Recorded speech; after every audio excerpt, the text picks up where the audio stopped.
Single dad got arrested defending a woman from thugs. She owned every bank in the state.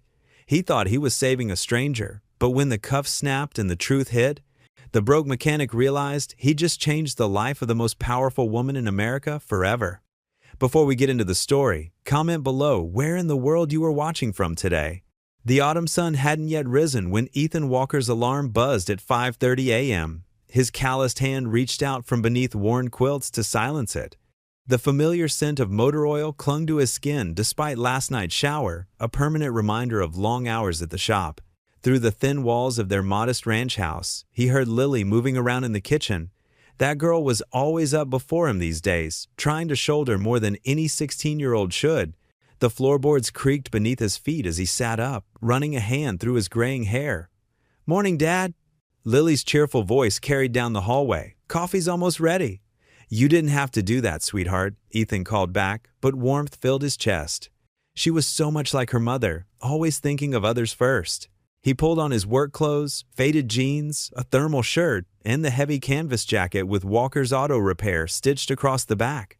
The mirror showed tired lines around his eyes, but he pushed aside the weariness. Bills wouldn't pay themselves. The kitchen was bright with morning activity. Lily stood at the counter, her dark hair pulled back in a neat ponytail, already dressed for school in jeans and a purple sweater. She'd laid out 2 bowls of oatmeal and was pouring coffee into his favorite chipped mug. "You should be sleeping in while you can," Ethan said, accepting the coffee gratefully. "Your mom always said teenagers need more rest than old mechanics." A shadow flickered across Lily's face at the mention of her mother, but her smile quickly returned. "Someone has to make sure you eat breakfast. Besides, I have early band practice." They sat at their small kitchen table, morning sunlight starting to peek through worn curtains. The house was modest but clean. Pictures of happier times dotted the walls, most featuring a woman with Lily's smile and kind eyes. "Mrs. Henderson called yesterday."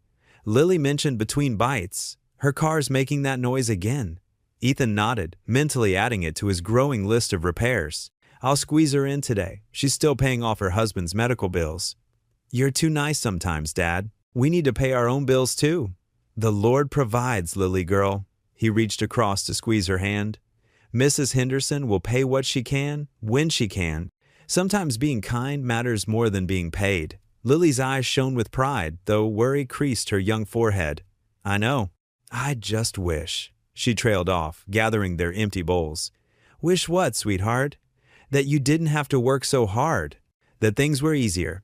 She rinsed the dishes quickly, checking the clock. "I should go. Band practice, remember?"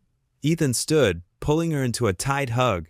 She was getting so tall, nearly reaching his shoulder now. "Things are exactly as they should be. We've got each other, a roof over our heads, and honest work. That's more than many have." "Love you, Dad."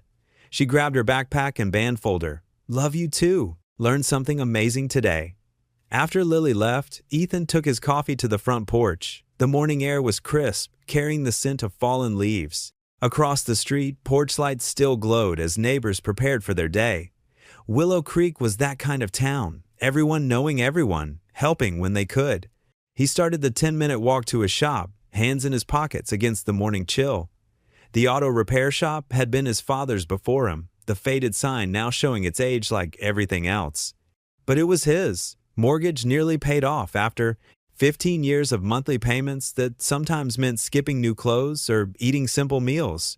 Inside, the familiar smell of oil and metal greeted him. Tools lined the walls in careful order, concrete floor swept clean despite constant grime. He flipped on the lights and started the coffee maker for customers who'd soon arrive with their troubled vehicles and tight budgets. The morning passed in a blur of oil changes, brake repairs, and friendly conversations. By afternoon, his hands were black with grease, shoulders aching from bending over engines. Mrs. Henderson's station wagon sat in Bay 3, timing belt finally fixed properly. "I can only pay half now," she'd said earlier, wringing her hands. "Maybe next month." "Take your time, Martha," he'd assured her. "That car needs to get you to work. We'll figure it out." Now, as evening approached, Ethan wiped his hands and began closing up.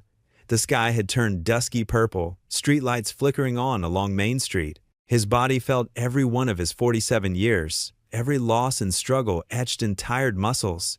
Standing in the doorway of his shop, he looked up at the darkening sky. Stars were beginning to appear, reminding him of nights when he and Sarah would sit on their porch, dreaming of the future. He missed her most in these quiet moments. "Lord," he muttered softly, "just give me strength for one more day." The street lamps flickered to life as Ethan trudged past the abandoned train station. His work boots scraped against the cracked sidewalk, each step heavy after another 14-hour day at the shop. Wind whipped through the gaps in his worn denim jacket, and he turned up the collar, hunching his shoulders against the autumn chill. The old station loomed beside him, its brick walls dark with age and neglect. Broken windows gaped like missing teeth, and weeds pushed through the platform's concrete. 10 years ago, the place had still been running. Now it was just another reminder of how their small town was slowly fading away. His thoughts drifted to Lily, probably worried sick about him working late again. He'd promised to be home for dinner, but Mrs. Henderson's transmission had taken longer than expected. The extra hours meant more money for Lily's college fund, though. That thought kept his feet moving forward, one tired step after another. A sound cut through the wind's whistle, muffled voices from the alley between the station and the old hardware store. Ethan slowed his pace. Something about those voices made the hair on his neck stand up. "Please, just take it. Take everything." A woman's voice, tight with fear. "Shut up." A younger voice, trying to sound tough but wavering with nervous energy. Ethan stopped at the alley's entrance. In the dim light, he made out 3 figures, a woman in business attire backed against the brick wall, and 2 men. No, not men, boys, really. Probably not much older than 19 or 20. One held something that glinted dully, a knife or pipe. His heart hammered against his ribs. Every instinct screamed at him to keep walking, to not get involved. He had Lily to think about. But then the woman let out a choked sob, and his feet were moving before his mind could catch up.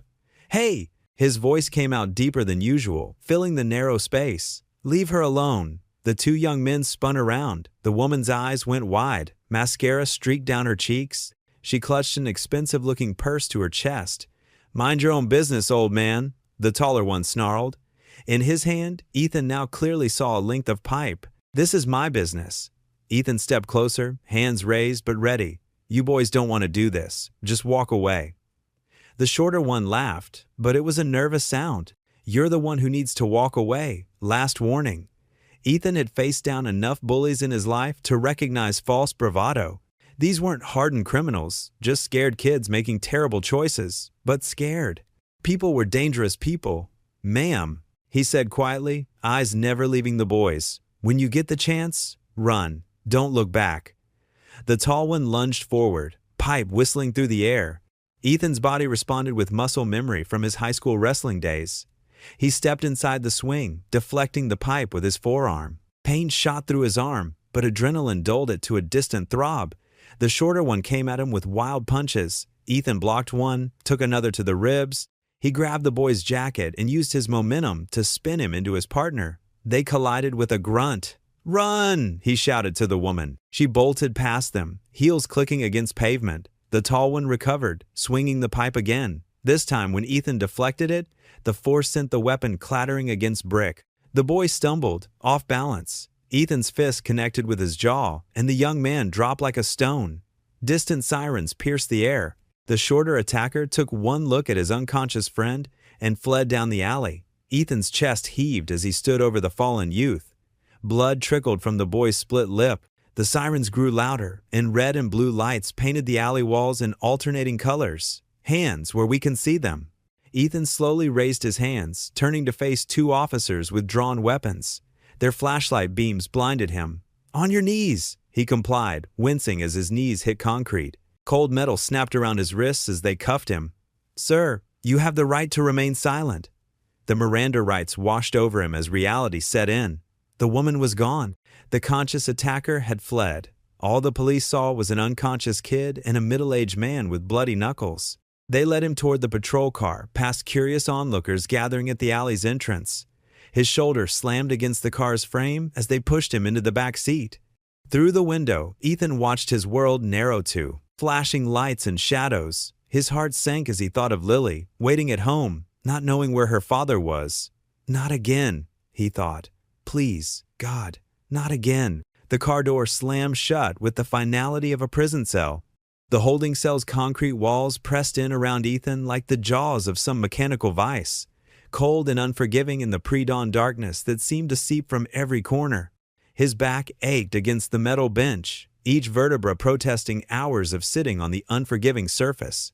The sharp smell of industrial disinfectant burned his nostrils, but it could barely mask the deeper odors that had soaked into these walls over the years: sweat, fear, desperation, and the sour tang of too many broken dreams.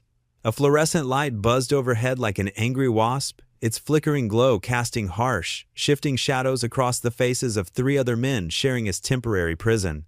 The intermittent electrical hum seemed to match the rhythm of his headache, each pulse sending fresh waves of pain through his skull.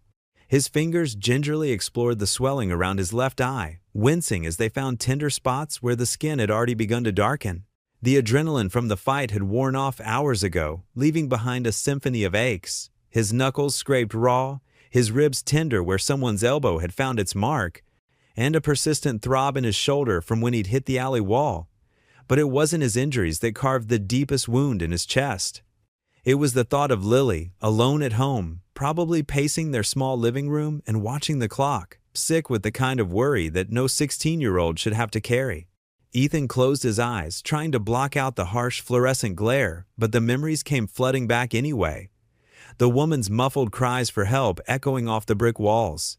The predatory circle of figures closing in on her, the glint of streetlight on polished metal. Was it a pipe?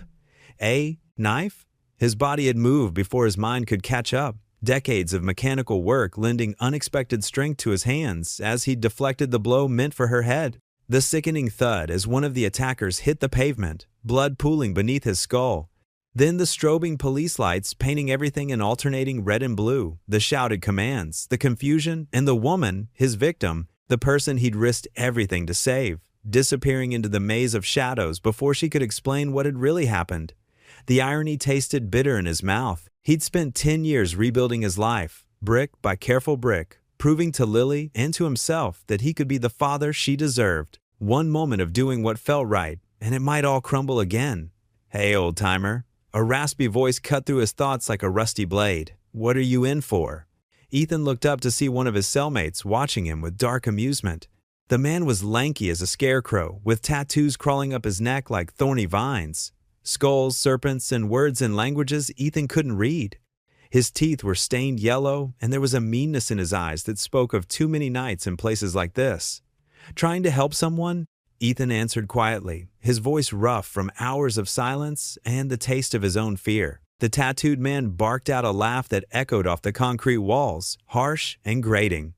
"Oh man, we got ourselves a real hero here, boys." He elbowed his companion, a heavy-set man with a gray beard who hadn't stopped snoring since Ethan arrived.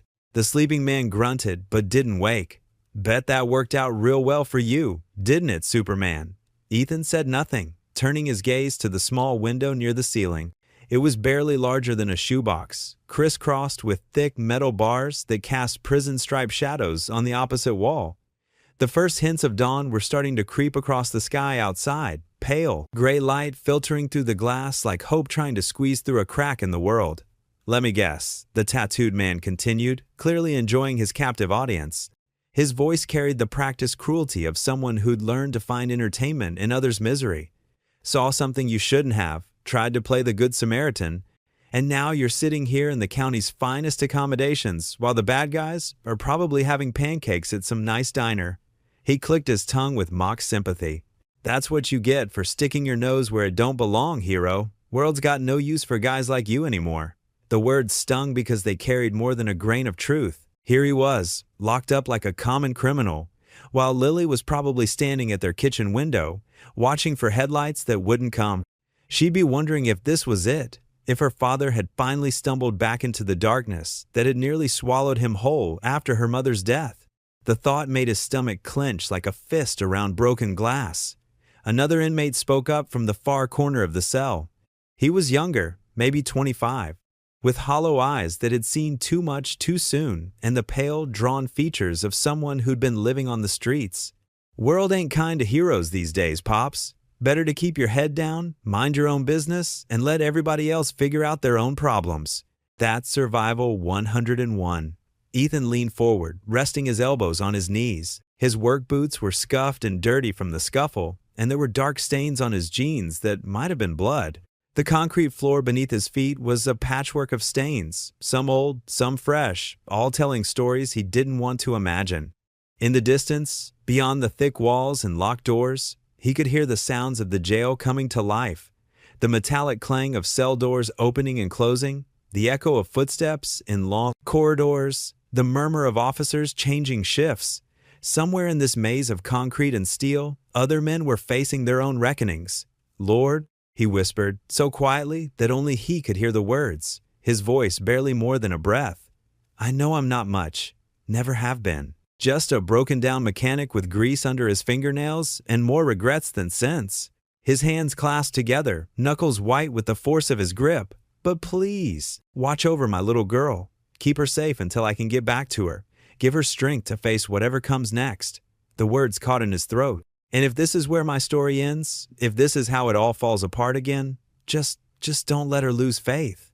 In you, in herself, in the good that's still out there, even when it's hard to see." The tattooed man made a sound of disgust, like he tasted something sour. "Great, a Jesus freak. That's all we need in here. Next thing you know, he'll be trying to save our souls too." He spat on the floor, the sound echoing in the small space. Hours crawled by like wounded animals, each minute an eternity of waiting and worry. Ethan watched the pale rectangle of light from the window creep across the floor with agonizing slowness, marking time's passage like a sundial made of shadows and regret. His body settled into a dull ache that seemed to seep into his bones, but his heart carried a sharper pain. Lily would be waking up soon. If she'd managed to sleep at all, she'd pad down the hallway in her worn slippers, check his room out of habit, and find his bed empty, the covers still neat and untouched. That old fear would come flooding back, the same terror that had lived in her eyes during his drinking days, when she never knew if Daddy would come home or if he'd be lost forever in the bottom of a bottle. The memory of those dark months still haunted him. Lily, barely 7 years old, learning to make her own breakfast because he couldn't get out of bed. Coming home from school to find him passed out on the couch, empty beer cans scattered around him like evidence of his failure. The night she'd called Mrs. Patterson from next door because she couldn't wake him up and thought he might be dead. The look in her eyes when the police had taken him away after the DUI, not anger, not disappointment, but something worse, resignation, as if she'd already accepted that everyone she loved would eventually leave her. The sound of footsteps echoing down the corridor broke through his spiraling thoughts, sharp and purposeful against the concrete floor. Keys jingled with metallic music, and a uniformed guard appeared at the cell door, his face impassive behind wire-rimmed glasses. Behind him stood a woman Ethan couldn't quite see clearly through the bars and shadows, but her voice cut through the morning silence like a blade through silk. Clear, authoritative, and somehow familiar. "Mr. Walker, you're being released." The fluorescent lights of the precinct lobby hit Ethan's eyes like needles after the dimness of the holding cell. He squinted, his bruised face aching as he followed the guard through a set of heavy doors. The sudden burst of camera flashes nearly knocked him backward. "Mr. Walker, over here! Can you tell us what happened in that alley? Were you afraid for your life?" A cluster of reporters pressed forward, microphones thrust toward him like accusing fingers. Ethan's hands instinctively went to his worn jacket, trying to smooth wrinkles that had set in during his night on the metal bench. His work boots scraped against the polished floor as he took an uncertain step back. I don't understand," he mumbled, more to himself than the cameras. "Mr. Walker." A clear, confident voice cut through the chaos. Ethan turned to see a woman in an elegant charcoal suit making her way through the crowd. Her dark hair was pulled back in a neat bun, and despite the early hour, she carried herself with perfect composure. Behind her, a man in an expensive suit clutched a leather briefcase, clearly a lawyer. It took Ethan a moment to recognize her without the fear in her eyes, without the shadows of the alley distorting her features. But there was no mistaking it. This was the woman he'd helped last night. "Miss Hayes," the lawyer began, but she held up a hand to silence him. "Mr. Walker," she said again, stepping closer. Her eyes were kind, but carried a weight of authority that made the reporters fall quiet. "I want to thank you properly for what you did last night. You saved my life." The camera started clicking again, rapid fire. Ethan shifted uncomfortably. "Ma'am, I just did what anyone would have. No, she cut in firmly. You didn't. 2 men attacked me with clear intent to harm. Others passed by. You were the only one who stopped. She turned to face the cameras directly. Let me be absolutely clear about what happened. This man put himself in danger to protect a stranger. He showed remarkable courage and restraint, and he prevented what could have been a tragic outcome. One of the reporters pushed forward, recognition dawning on his face. Wait, you're Charlotte Hayes? Charlotte Hayes of Hayes Community Banks? The room erupted again. Miss Hayes, is it true your company controls over 60% of community banking in the state? Were you targeted because of your position? Is this connected to the recent merger talks? Charlotte remained perfectly composed, but Ethan noticed her hands tighten slightly on her purse strap, the only sign that the attention bothered her. I'm not discussing business matters, she said firmly. I'm here because an innocent man spent the night in jail for protecting me. That's being rectified now. She turned back to Ethan. The charges have been dropped completely. My lawyer has all the paperwork processed. Ethan's head spun. The woman he'd helped wasn't just some random person. She was practically banking royalty in their state. Hayes Community Banks were everywhere, their logo as familiar as traffic lights on every main street. He'd even gotten his truck loan through them years ago. Mr. Walker, another reporter shouldered forward. You're a mechanic, correct? Did you have any idea who Miss Hayes was when you intervened? Ethan ran a hand through his disheveled hair. No, ma'am, He paused, choosing his words carefully. I heard someone who needed help. That's all that mattered. Charlotte's expression softened at his words. That's exactly why we need to share this story, she said to the cameras. In a world where it's easier to look away, Mr. Walker chose to help. That's the kind of community spirit our banks were founded on. The lawyer finally stepped forward, his expensive shoes clicking on the floor. Miss Hayes has taken care of all legal expenses in compensation for Mr. Walker's time and distress. We'll be releasing an official statement later today. For now, we ask that you respect both parties' privacy. The next few minutes passed in a blur. The lawyer pressed papers into Ethan's hands, explaining things about liability releases and settlement agreements. Charlotte Hayes shook his hand, her grip surprisingly firm, and thanked him once more before being whisked away by what looked like security personnel. When Ethan finally made it to his truck in the precinct parking lot, his hands were shaking slightly as he turned the key. The old engine coughed to life, the familiar rumble helping to ground him back in reality. He pulled out onto the street just as the morning rush was beginning. His phone started buzzing before he'd gone 3 blocks. Mrs. Chen from the grocery store, Tom from the hardware shop. Even Pastor Mike's number flashed across the screen. Each call went to voicemail as Ethan kept his eyes firmly on the road, his knuckles white on the steering wheel. At a red light, he glanced at his reflection in the rearview mirror. A tired, bruised face stared back at him. Just a mechanic, he thought. Just a mechanic who'd somehow gotten tangled up in something much bigger than himself. His phone buzzed again. This time it was a text from his neighbor, Martha. Ethan Walker, you're all over the morning news. Call me when you get home. Lily's fine. She stayed with us last night. But you've got some explaining to do, young man.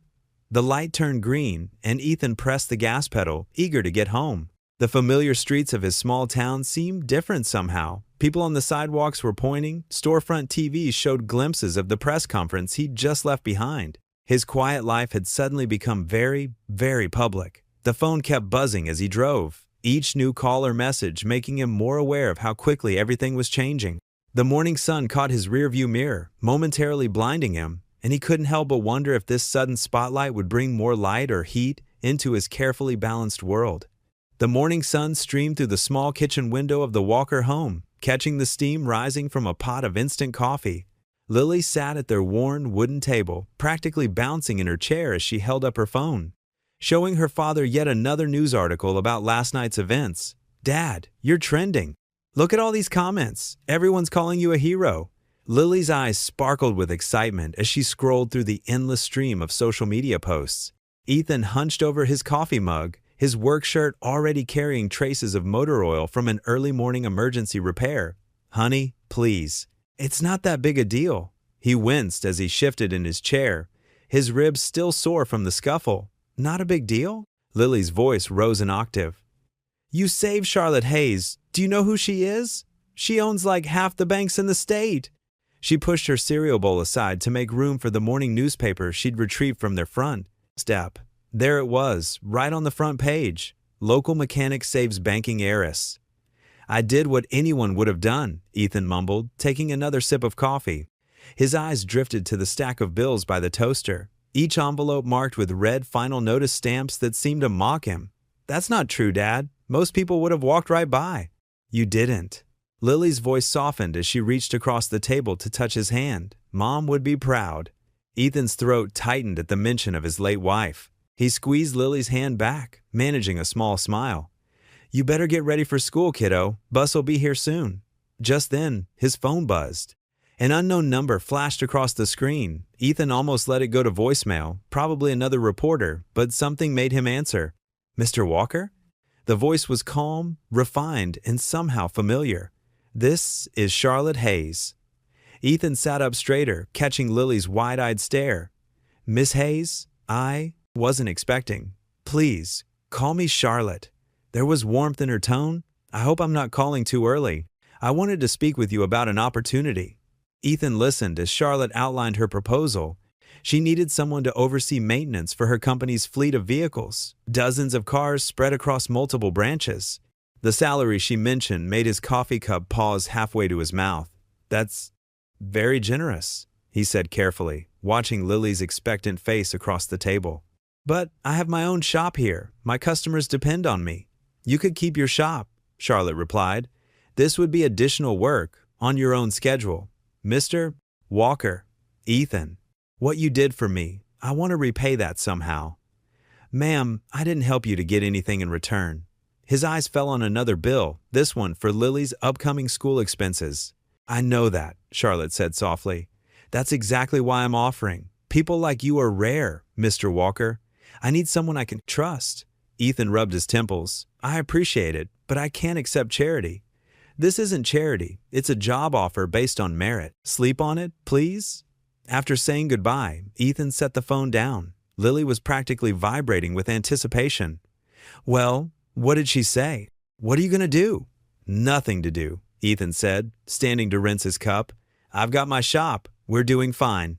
Lily's face fell. Dad, no. The shop's barely breaking even. I know because I help with the books, remember? She followed him to the sink. And don't tell me we're doing fine. I saw the past due notice for the rent. Lily, Ethan's voice held a warning note. No, listen. She grabbed his arm, forcing him to look at her. I know you're proud. Mom always said it was one of your best and worst qualities. But sometimes, her voice caught. Sometimes being strong means knowing when to accept help. Ethan stared at his daughter, so much like her mother, with that same quiet wisdom that could cut right through his defenses. The morning light caught the worry in her eyes, making her look older than her 16 years. He leaned against the counter. I don't want to be beholden to anyone. Why not? Lily challenged. You help people all the time. Remember when you fixed Mr. Peterson's truck for free because his wife was sick?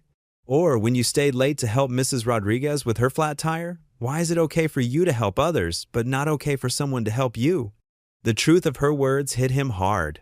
He thought about all the times he'd told Lily that pride shouldn't stop someone from doing the right thing. Was he being a hypocrite now? The phone buzzed again, a text from Charlotte with her office number, asking him to at least come in for a proper discussion. Ethan looked at his daughter, then at the bills on the counter, then back at his phone. The weight of responsibility, to his child, to his customers, to his own conscience, pressed down on him. Finally, he let out a long breath. Maybe, I'll just talk to her once. Lily's face lit up with hope. Really? Just to talk, he emphasized, but couldn't help smiling at her excitement. No promises beyond that. Lily threw her arms around him, careful of his sore ribs. That's all I'm asking, Dad. Just talk to her. The morning sun grew stronger, warming the small kitchen, and for the first time in a while, Ethan felt something else warm inside him too, a cautious spark of possibility. Ethan's old pickup truck looked comically out of place among the gleaming luxury vehicles in the Hayes Financial Tower parking garage. He pulled into a visitor spot, the truck's engine echoing off concrete walls that probably cost more than his house. His weathered work boots scuffed against the spotless floor as he made his way to the elevator. The lobby was a cathedral of wealth, all soaring glass, polished marble, and chrome. Well-dressed professionals hurried past, their shoes clicking importantly on the floor. Ethan's canvas jacket and honest face drew curious glances from security guards and receptionists. "I'm here to see Charlotte Hayes," he said quietly to the front desk attendant, feeling like an intruder in this pristine space. "Ethan Walker." The young woman's eyes widened with recognition. "Oh, Mr. Walker, yes. Miss Hayes is expecting you. Please take the executive elevator to the 42nd floor." She handed him a visitor badge with efficient grace. The elevator rode smoother than any car he'd ever fixed.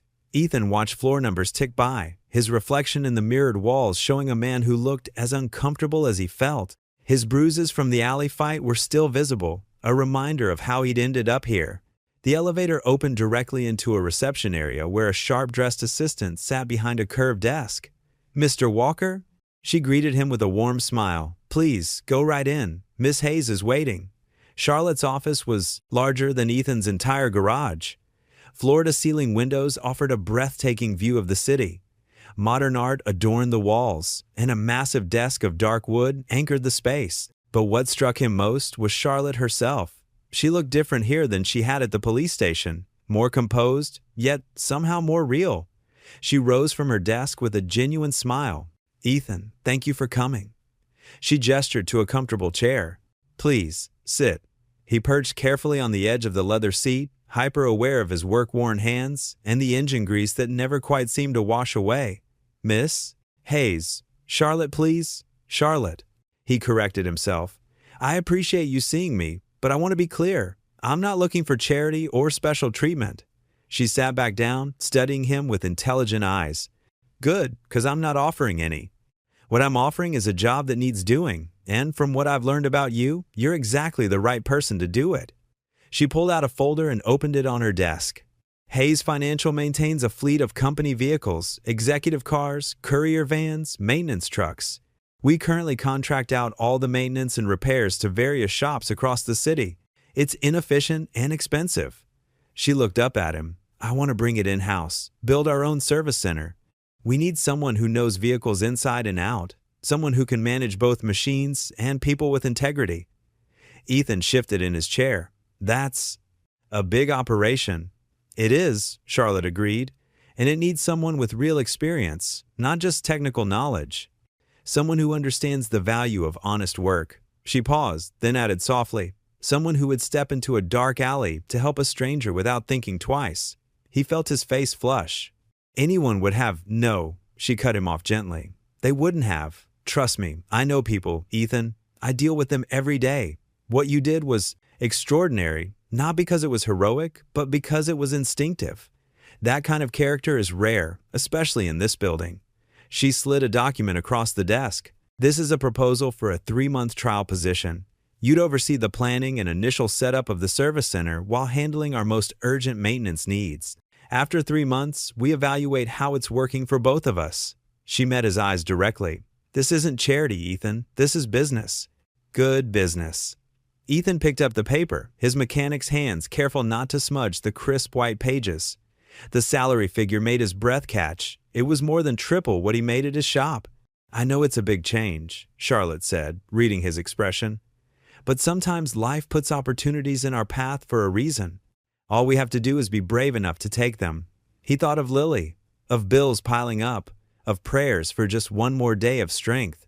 Maybe this was the answer to those prayers, coming in an unexpected package. 3 months, he said finally, looking up. "Trial basis." Charlotte's smile was warm and genuine. "Trial basis?" She agreed, holding out her hand. They shook on it, his callous palm meeting her smoother one in a grip that was firm and honest on both sides.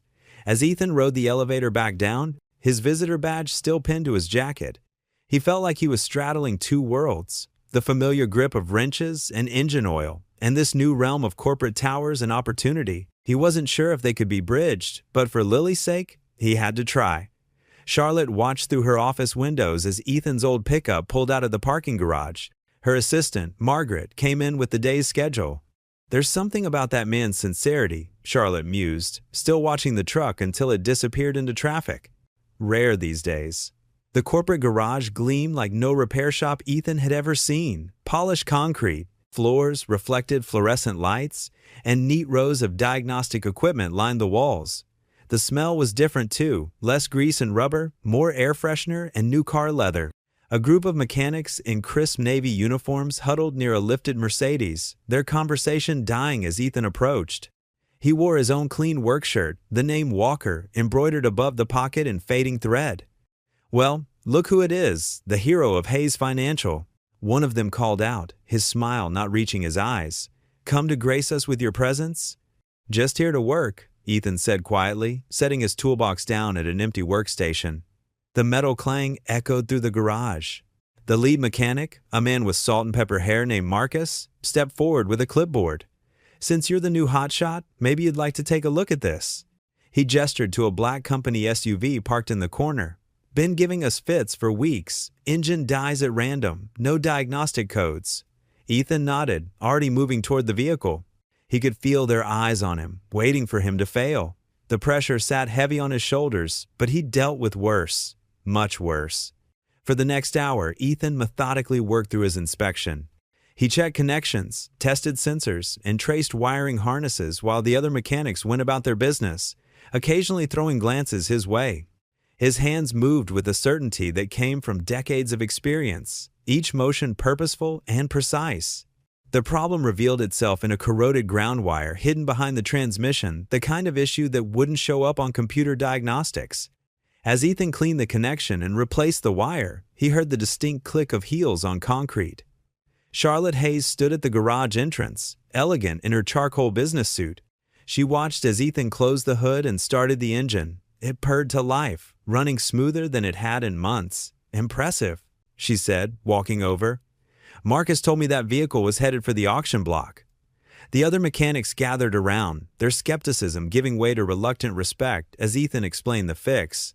It wasn't flashy or complicated, just careful observation and old-school know-how. "Sometimes the simplest solution is the right one," Ethan said, wiping his hands on a shop rag. "Just takes patience to find it." Charlotte's smile carried genuine warmth. "That's exactly the kind of wisdom we need around here, mister. Walker." She turned to address the whole team. "I hope you'll all make him feel welcome." As she left, Ethan noticed the shift in the atmosphere. Marcus clapped him on the shoulder, and someone offered him coffee. By lunch, he was part of their technical discussions, his experience valued rather than mocked. The day passed quickly after that. Ethan lost himself in the work, finding comfort in the familiar rhythms of repairs and maintenance. When his shift ended, he felt cautiously optimistic about this new chapter in his life. That feeling lasted until he got home. Lily was waiting at the kitchen table, her laptop open and her face pale.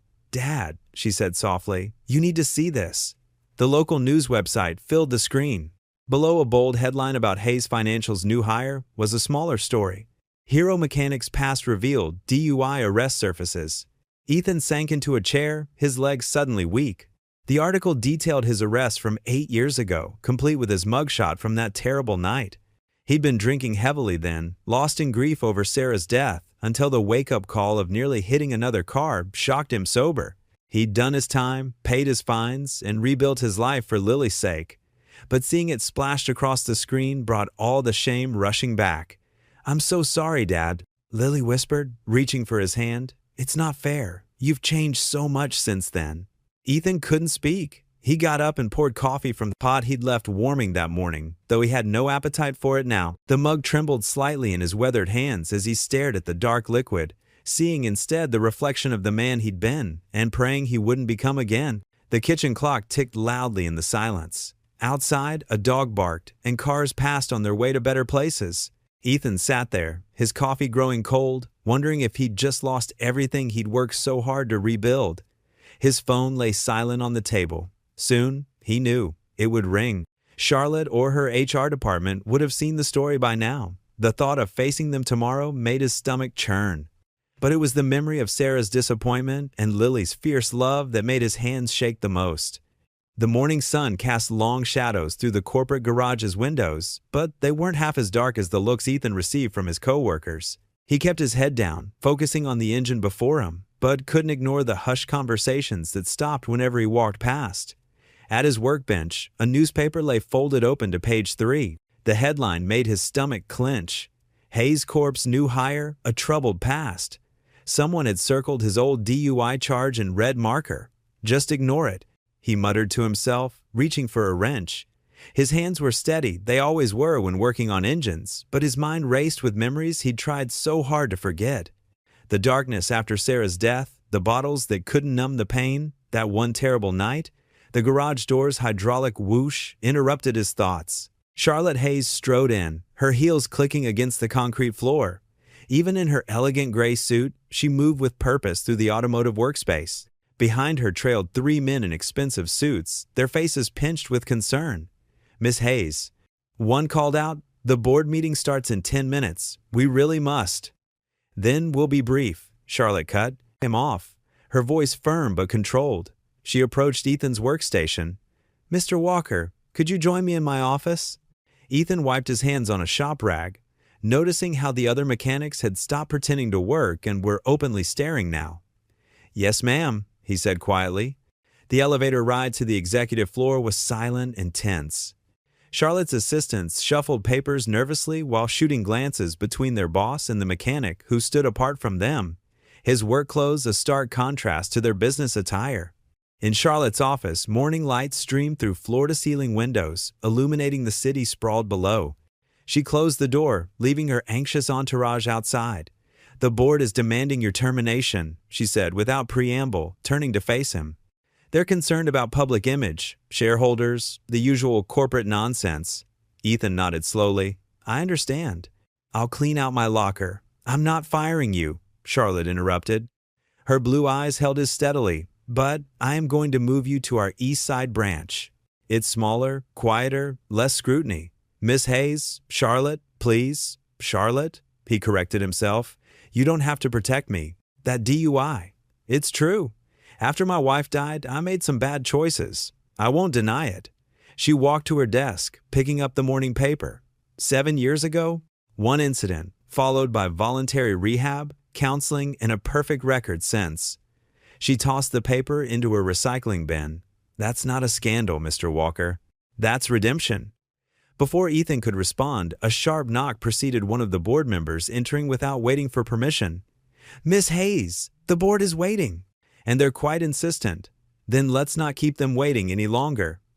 Charlotte straightened her jacket and headed for the door. She paused beside Ethan. "Would you mind joining us?"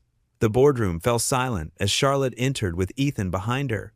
24 faces turned to stare, some curious, others openly hostile. Ethan had never felt more out of place in his life. "Ladies and gentlemen," Charlotte began, standing at the head of the long table, "I understand your concerns about Mr. Walker's employment here. So let me be clear.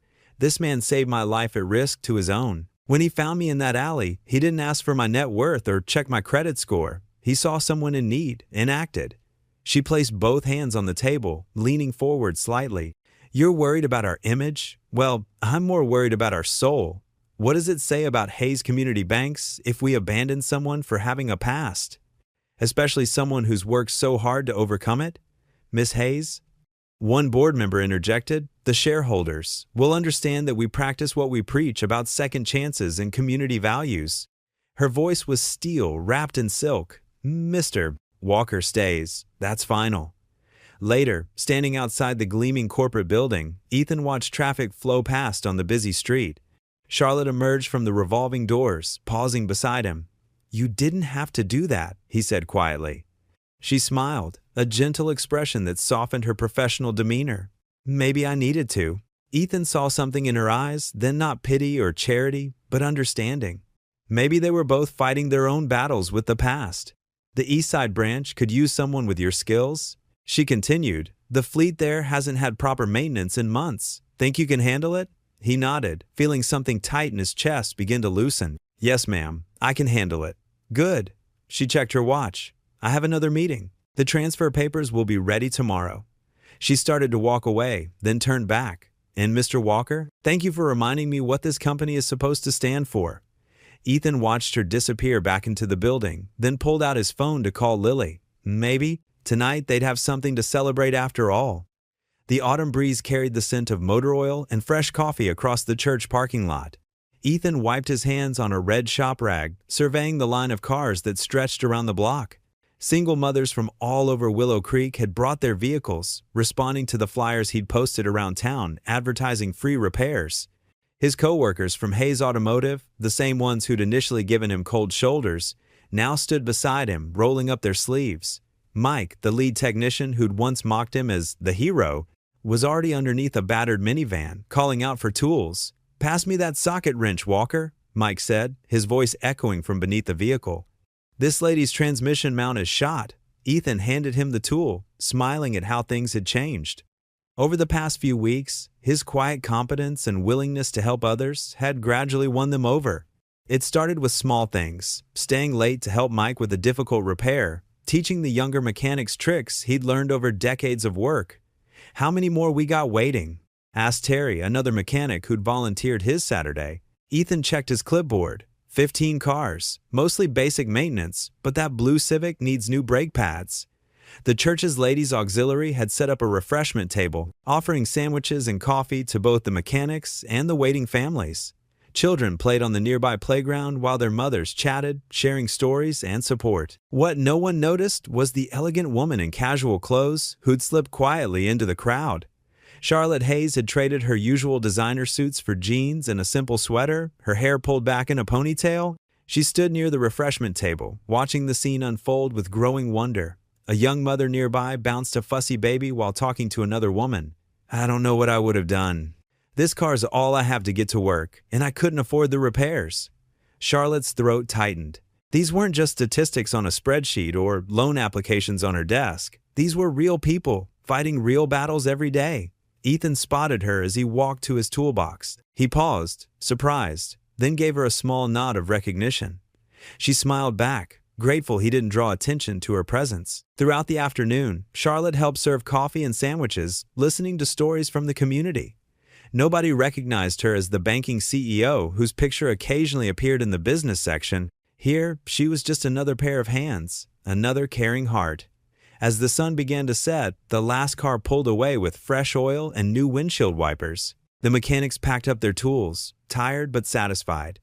Ethan's daughter Lily helped the church ladies clean up the refreshment table, boxes of leftover cookies tucked away for Sunday service. "Hey." Charlotte approached Ethan as he closed his toolbox. "That was something special today." "Just neighbors, helping neighbors," he said, modest as always. Nothing fancy about it. "Would you like to grab a coffee?" she asked, gesturing to the diner across the street. "I could use someone to talk to." The bells above Joe's diner door chimed as they entered. The evening crowd was thin, just a couple of regulars at the counter and a tired-looking waitress refilling coffee cups. They slid into a booth by the window, where the neon sign cast a warm glow across the worn tabletop. "The usual, Ethan," called Rita, the waitress. "Thanks, Rita. And whatever my friend here would like." Charlotte ordered coffee, black, and waited until Rita had poured their cups before speaking. "I've been running banks for 5 years," she said softly, wrapping her hands around the warm mug. "Looking at numbers, making decisions that affect thousands of people. But today I actually saw those people." Ethan added a splash of cream to his coffee, giving her time to continue. "That mother with the minivan, she works 3 jobs. The woman with the Civic, she's putting herself through nursing school." Charlotte's voice wavered slightly. "I feel so disconnected most of the time. Like I'm living in this bubble of board meetings and quarterly reports." "It's easy to lose touch," Ethan said gently. "Happens to all of us sometimes, but you haven't." She looked at him intently. "You know everyone's story. You see what they need. Just doing what needs doing." He took a sip of coffee. "Sometimes that's all any of us can do." Charlotte stared out the window at the darkening street. "I don't know where I fit anymore. The corporate world feels empty, but this," she gestured vaguely at the town around them, "this feels real." Ethan was quiet for a moment, considering her words. Then he said softly, "Maybe this is where God meant you to be." The simple statement hung in the air between them, carrying the weight of truth. Charlotte felt tears prick at her corners of her eyes, touched by the genuine acceptance in his voice. Outside, a train whistle echoed in the distance, and the diner's neon sign buzzed quietly. In this small-town diner, surrounded by the honest wear of daily life, Charlotte Hayes felt more at home than she had in years. The morning sun streamed through the tall windows of Hayes Community Bank's main branch, casting warm rectangles across the polished marble floor.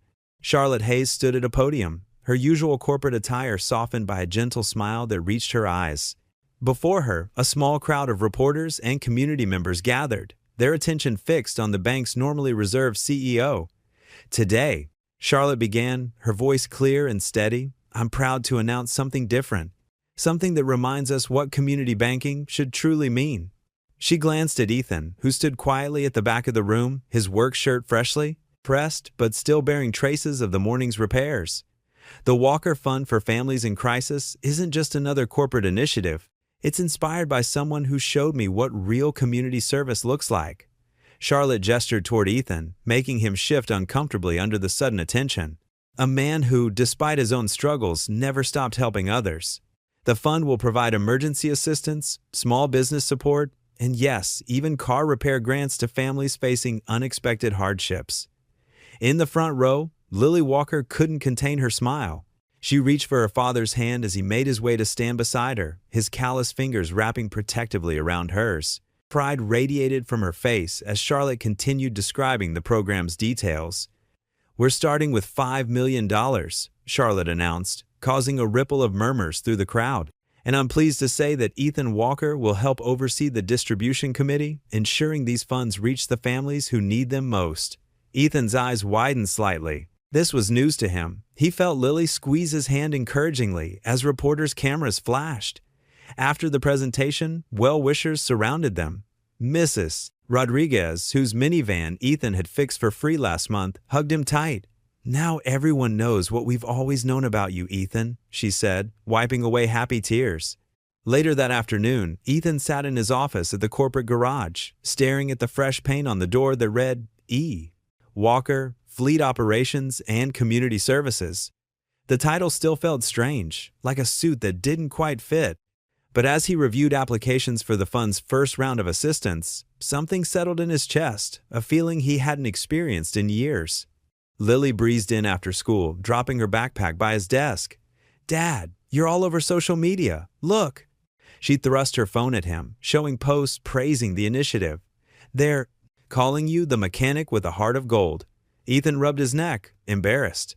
Just doing what needs doing, sweetie. No, Dad. Lily perched on his desk, her expression serious. You're doing more than that. You're showing people that second chances are real. She paused, her voice softening. Mom would be so proud. The mention of her mother made Ethan's throat tight. He touched the wedding ring he still wore, now sharing space with a small grease stain. A gentle knock interrupted their moment. Charlotte stood in the doorway, holding a cream-colored envelope. I hope I'm not interrupting? Miss Hayes.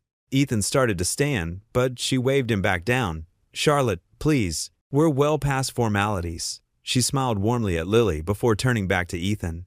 I actually came with an invitation. Every year, Hayes Community Banks hosts a gala honoring local heroes. This year, she extended the envelope to them. I'd very much like both of you to attend as our guests of honor. Lily practically bounced with excitement, but Ethan hesitated. I'm not much for fancy parties. Dad, Lily protested. Charlotte's eyes crinkled with understanding. It's not about the party, Ethan. It's about celebrating what you've inspired. Sometimes people need to see good things acknowledged. It gives them hope. Ethan looked at his daughter's pleading face, then back at the envelope. His fingers, still bearing traces of the day's work, carefully opened it. Inside was an elegantly printed invitation to the Hayes Community Heroes Gala. We'd be honored, he finally said, his voice rough with emotion, though I'll need to rent a suit. Already taken care of, Charlotte smiled. I hope you don't mind. I had my personal shopper set aside some options for both of you. Lily clapped her hands together. Can we go look now? Please, Dad? Ethan nodded, unable to stop his own smile as his daughter's enthusiasm filled the room. Charlotte watched them with barely concealed affection, her usual corporate reserve melting away.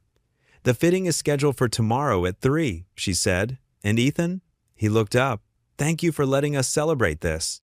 Sometimes the best way to help others is to show them that good things are still possible. As Charlotte left, Ethan sat back in his chair, the invitation still in his hands. On his desk, applications for assistance waited to be reviewed.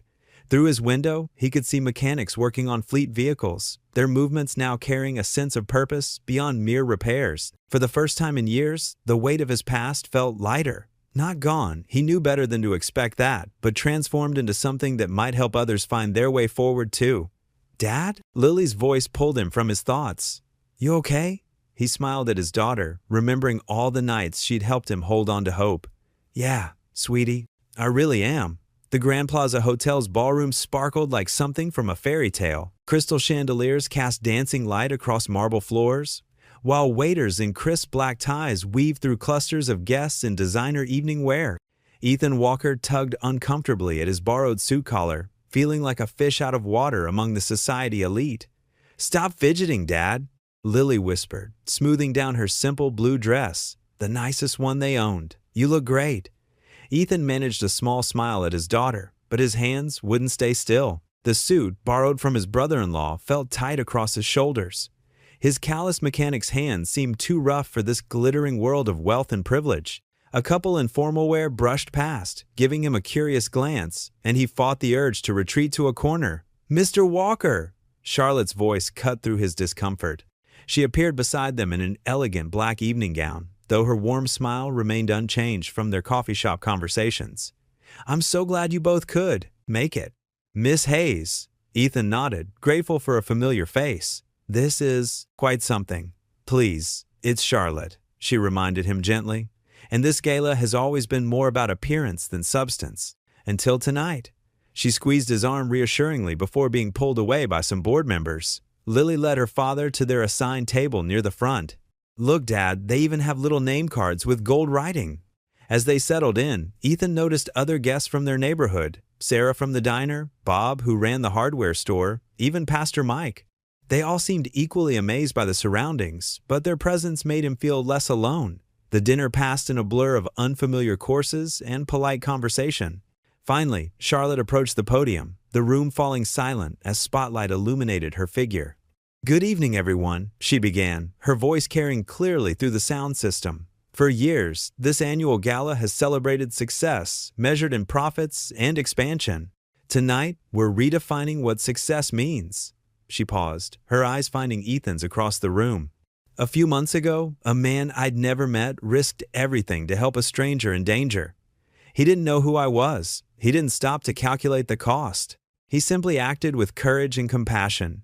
Ethan felt his cheeks warm as heads turned in his direction. Lily squeezed his hand under the table. That man was Ethan Walker, Charlotte continued, and his actions that night revealed something I'd forgotten in my years of running this bank.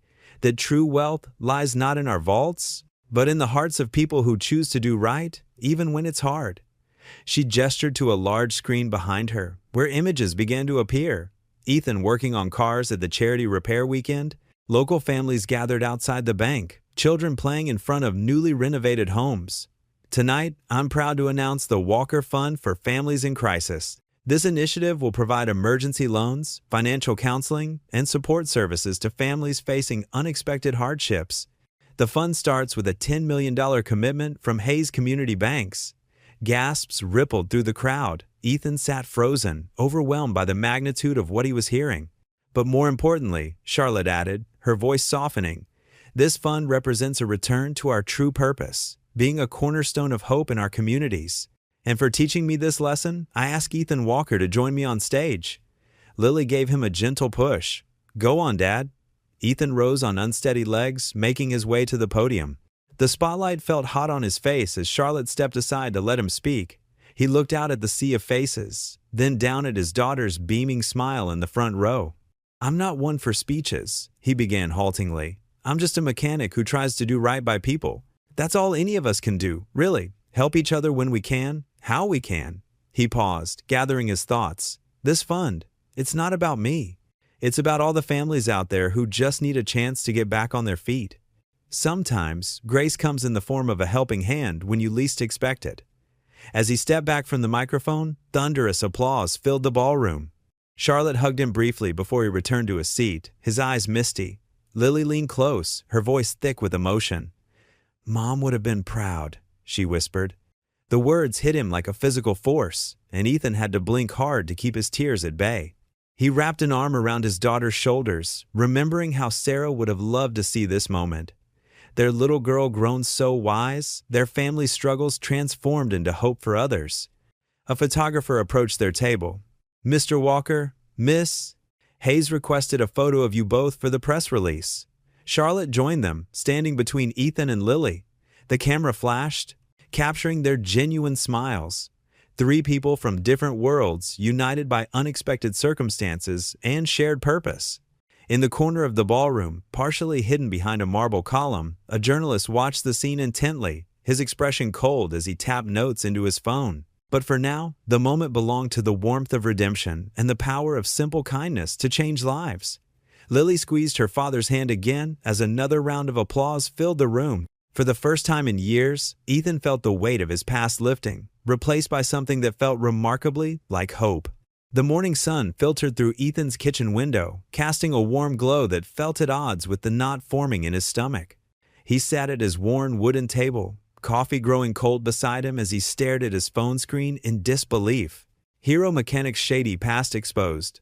The dark truth behind Charlotte Hayes' latest PR stunt? His hands trembled slightly as he scrolled through the article.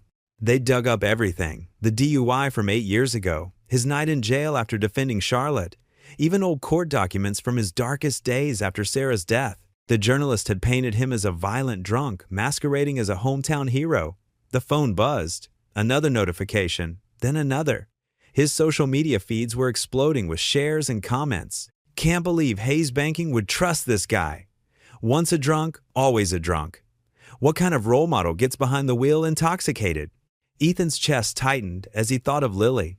She'd be waking up soon, checking her own phone. The thought made him sick. The kitchen radio droned in the background, local morning news. His heart stopped when he heard his name. Controversy surrounding Hayes Banking's latest community initiative. The Walker Fund, named after local mechanic Ethan Walker, faces scrutiny after revelations about Walker's criminal record. Hayes Banking shareholders expressed concern over the company's association with. He switched it off with shaking hands. More notifications. A text from his sister. "You okay?" Seeing all this stuff online. Another from his old pastor. "Praying for you, brother. Remember, David had his struggles too." The sharp ring of his landline made him jump. Charlotte's name flashed on the caller ID. He let it go to voicemail, unable to face her disappointment. Her message came through clear and professional, but he caught the strain in her voice. "Ethan, please call me. The board is meeting this morning. I need to speak with you before." He deleted it before finishing. Opening his laptop only made things worse. Local news sites had picked up the story. Comment sections overflowed with judgment and speculation. Someone had even posted old photos from Sarah's funeral when grief had left him hollow-eyed and unshaven. This is who Hayes Banking calls a hero? Lily's footsteps creaked on the stairs. Ethan quickly closed the laptop, but not before seeing a new headline. Hayes Banking stocks drop amid community hero scandal. "Dad?" Lily stood in the doorway, her phone clutched tight. Her eyes were red. Everyone at school is sharing these awful things. Ethan opened his arms and she fell into them. Just like when she was little. "I'm so sorry, sweetheart. I never wanted this to touch you." "It's not fair," she whispered against his shoulder. "They don't know you. They don't know how hard you fought to get better after Mom." A text alert cut through the moment. It was Pete from work. "Boss says take today off. Media camping outside the garage." Ethan held Lily tighter, remembering all those years ago. The grief counseling, the AA meetings, the slow climb back to being worthy of his daughter's trust. All that progress now reduced to clickbait and cruel comments. He glanced out the window. A news van crept past their house, camera pointing toward their porch. "You should stay home from school today," he told Lily softly. "I'll call you in sick." She pulled back, wiping her eyes. "No, I won't hide. Mom always said Walker women don't run from storms." Pride mixed with heartache in Ethan's chest. When had his little girl grown so strong? The morning crawled by. Lily left for school, head held high. Ethan paced the house, ignoring calls from reporters. His phone kept buzzing with notifications until he couldn't take it anymore. With methodical movements, he opened each social media app. Facebook, Twitter, Instagram. One by one, he deleted them all. The silence felt both heavy and cleansing. Charlotte called twice more. Both times, he watched the phone ring until it stopped. What could he say to her? He'd brought scandal to her doorstep, tainted her company's reputation, damaged the very initiative meant to help others. Around noon, he forced himself to step outside for the mail. The driveway looked empty without his work truck, still parked at the garage. The street was quiet now. News vans moved on to fresher stories. But he felt exposed, imagining judgment from behind every neighboring window. Standing there in the weak autumn sunlight, Ethan remembered the night of the gala, the lights, the applause, Lily's proud smile. For one shining moment, he'd believed he'd truly put the past behind him, that God had turned his struggles into something meaningful. He walked back inside, dropping the unopened mail on the counter. His reflection caught in the kitchen window. Same man as yesterday, same heart, same scars. But the world saw him differently now. "Guess I flew too close to the sun," he whispered to the empty house. The mahogany-lined boardroom on the 32nd floor of Hayesbank Tower felt more like a courtroom than a meeting space. Charlotte Hayes sat at the head of the long table, her back straight and her face composed despite the hostile energy radiating from the executives surrounding her. "This is a PR nightmare, Miss Hayes." Gerald Thompson, the head of marketing, jabbed his finger at the newspaper spread before him. "We need to act decisively. Cut ties with Walker immediately." Charlotte's fingers tightened around her pen, but her voice remained steady. "Mr. Walker has proven himself to be an exemplary employee and a man of character." "Character?" Margaret Chen, the risk management director, let out a harsh laugh. "The man has a criminal record. Did you even read these reports? DUI, assault." "A DUI from 8 years ago, after losing his wife," Charlotte interrupted, her tone sharp. "And the assault charge was dropped because he was protecting me." "The public doesn't care about context," Gerald shot back. "They see a violent drunk working for Hayes Community Banks. Our stock has already dropped 3 points since this morning." The room fell silent as Thomas Bedford, the eldest board member, cleared his throat. He'd been Charlotte's father's friend and advisor for 30 years. "Charlotte, dear, we understand your personal gratitude to this man. But you have a responsibility to this institution, to your father's legacy." Charlotte felt her chest tighten at the mention of her father. She stood slowly, placing both palms flat on the polished table surface. "My father taught me that character matters more than appearance, that second chances are sacred." "Your father," Thomas said quietly, "would have protected the bank first." "Then perhaps," Charlotte replied, meeting each person's gaze around the table, "it's time we did things differently than my father would have." Several board members exchanged worried glances. Margaret gathered her papers with a disapproving frown.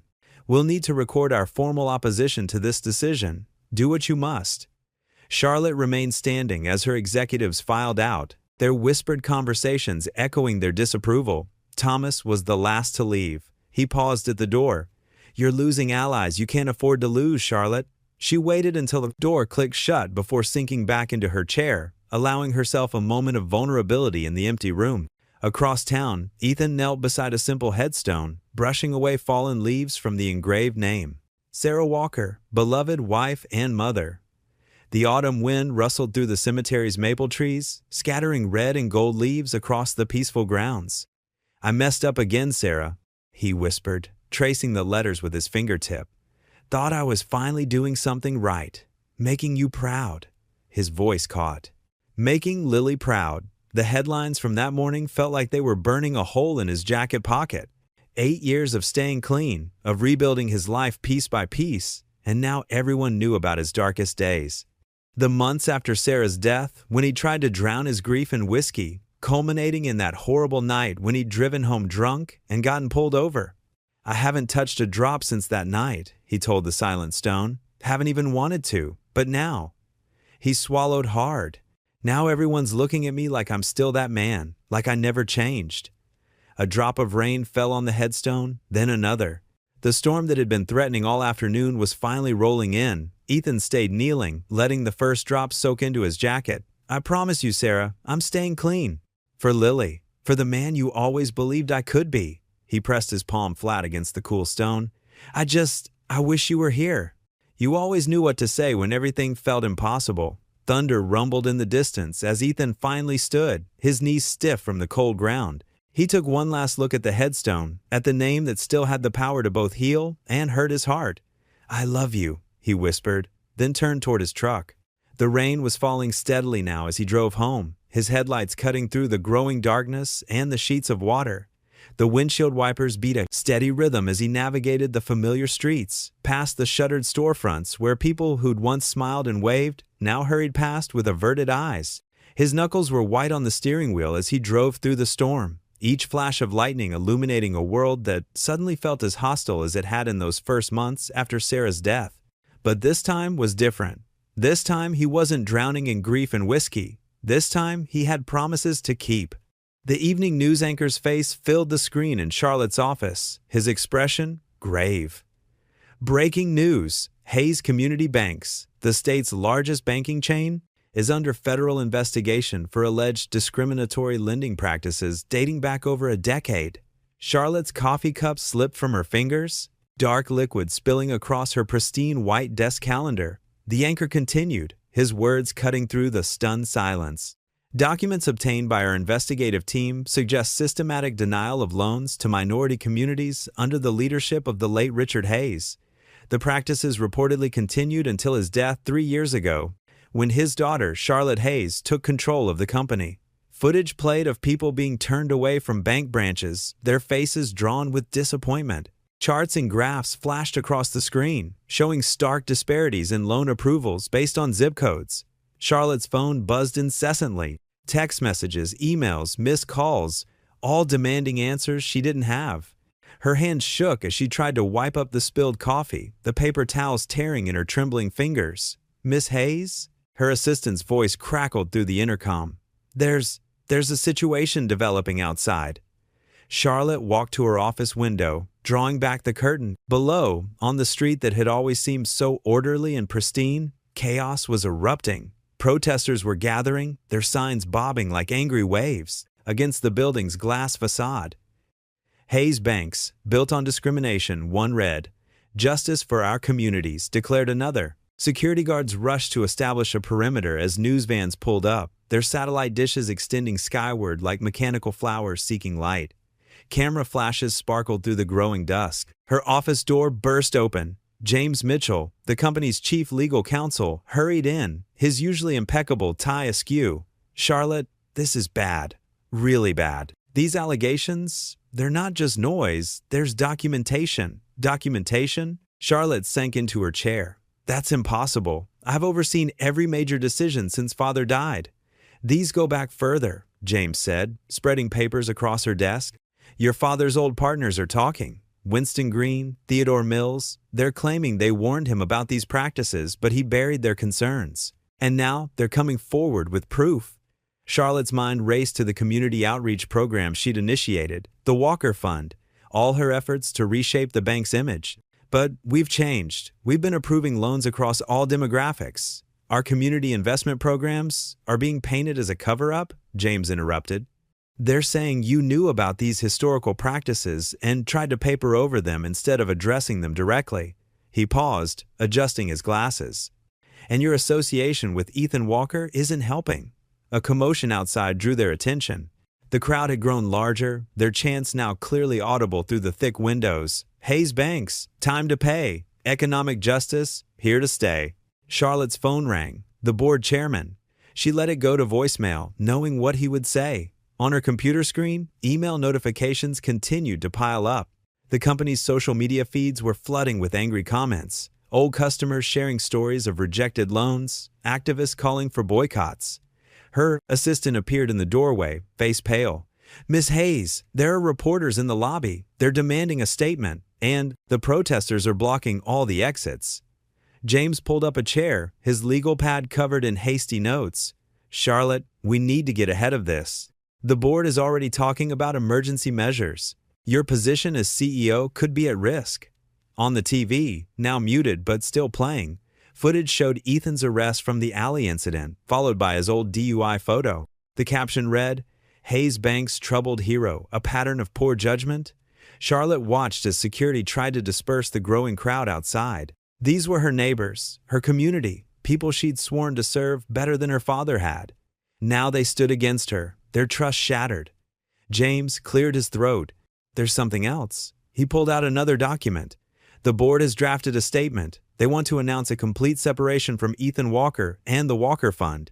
They believe it's the only way to show we're serious about reform."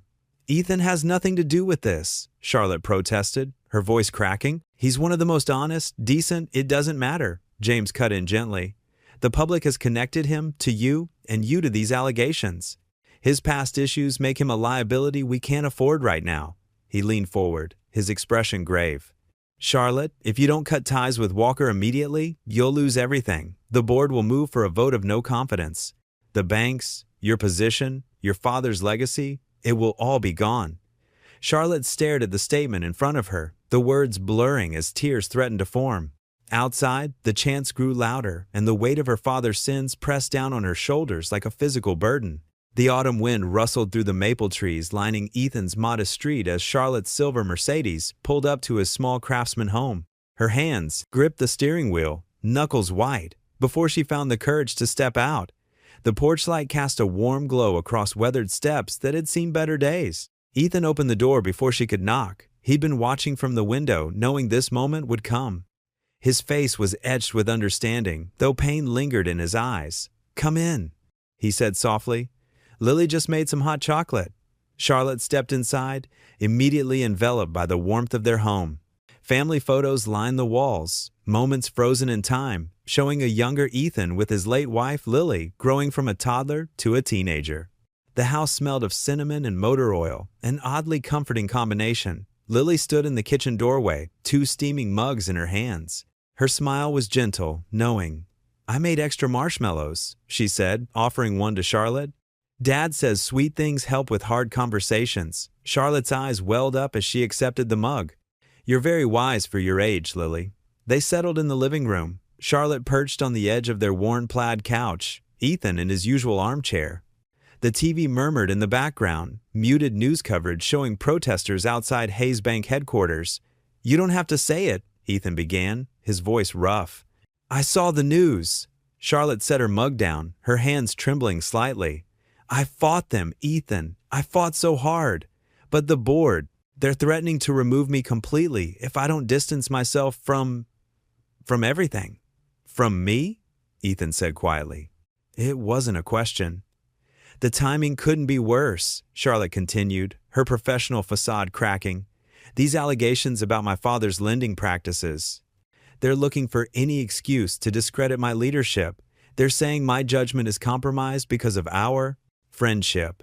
Lily moved to sit beside Charlotte, her young face full of concern.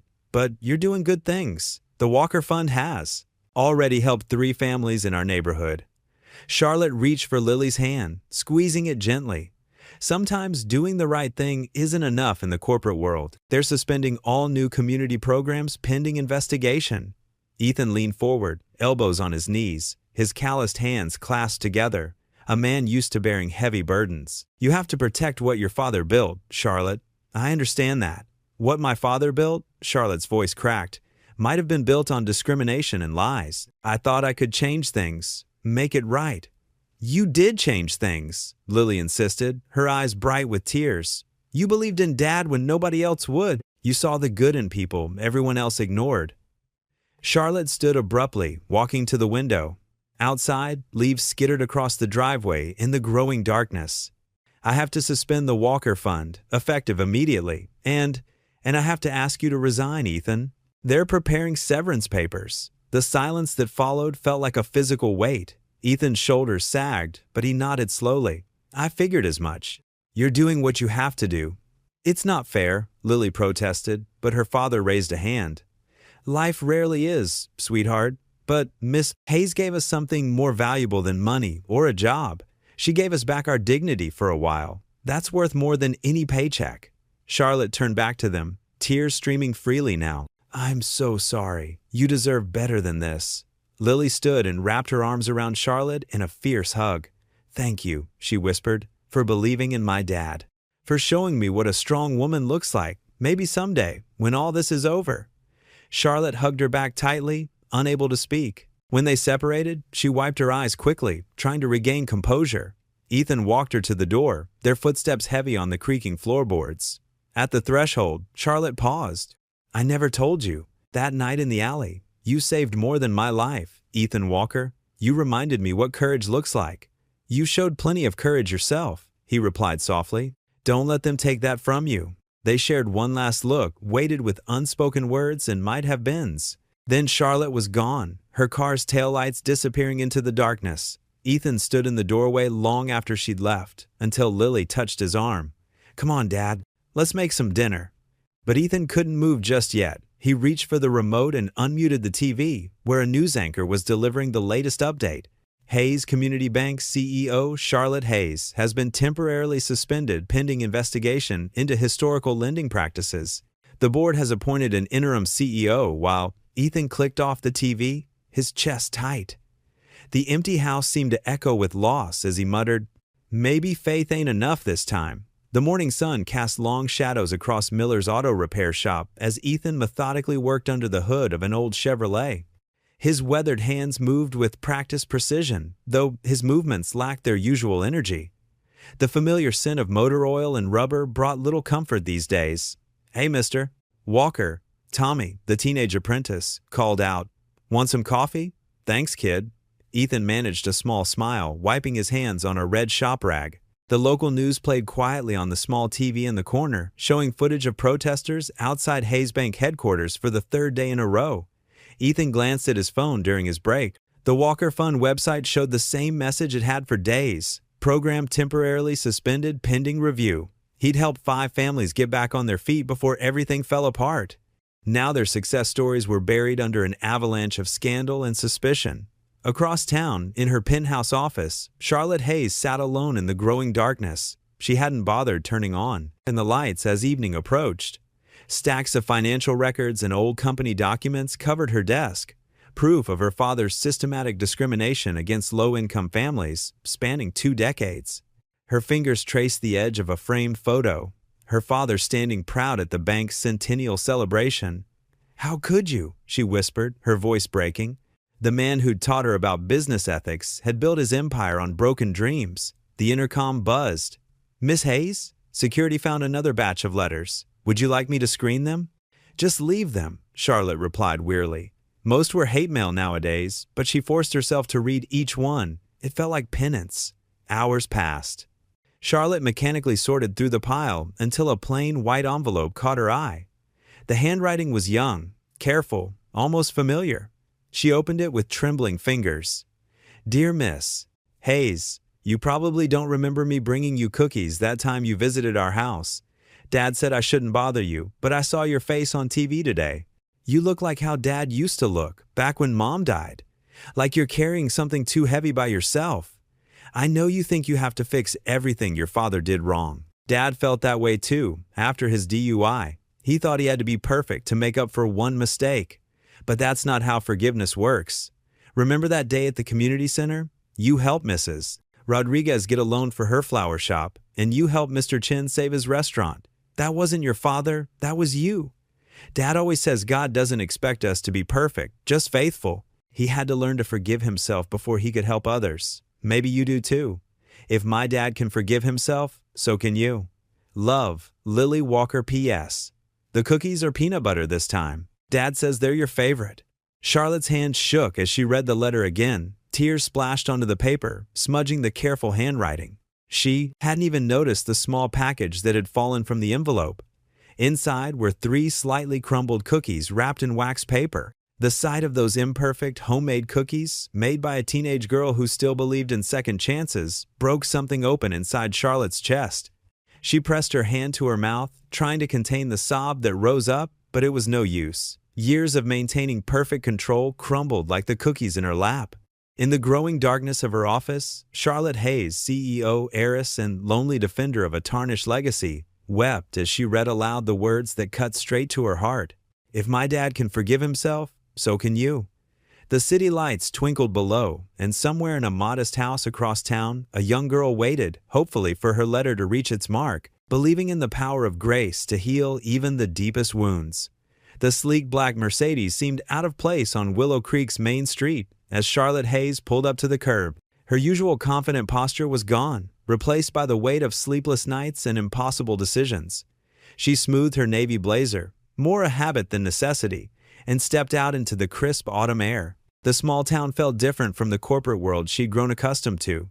Here, old men nodded hello from park benches, and children rode their bikes freely down sidewalks. No protesters, no news vans, no shareholders demanding answers, just life, simple and genuine.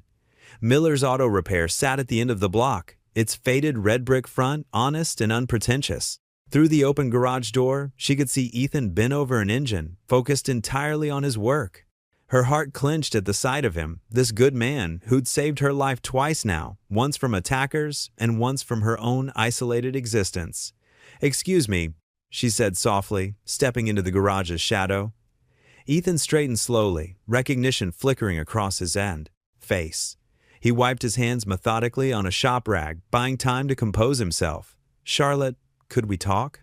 She gestured toward May's Diner across the street. "Please?" He studied her for a long moment, then nodded to Tommy. "Cover for me for a bit?" The bell above May's door chimed as they entered. The lunch rush had ended, leaving only a few regulars nursing coffee cups.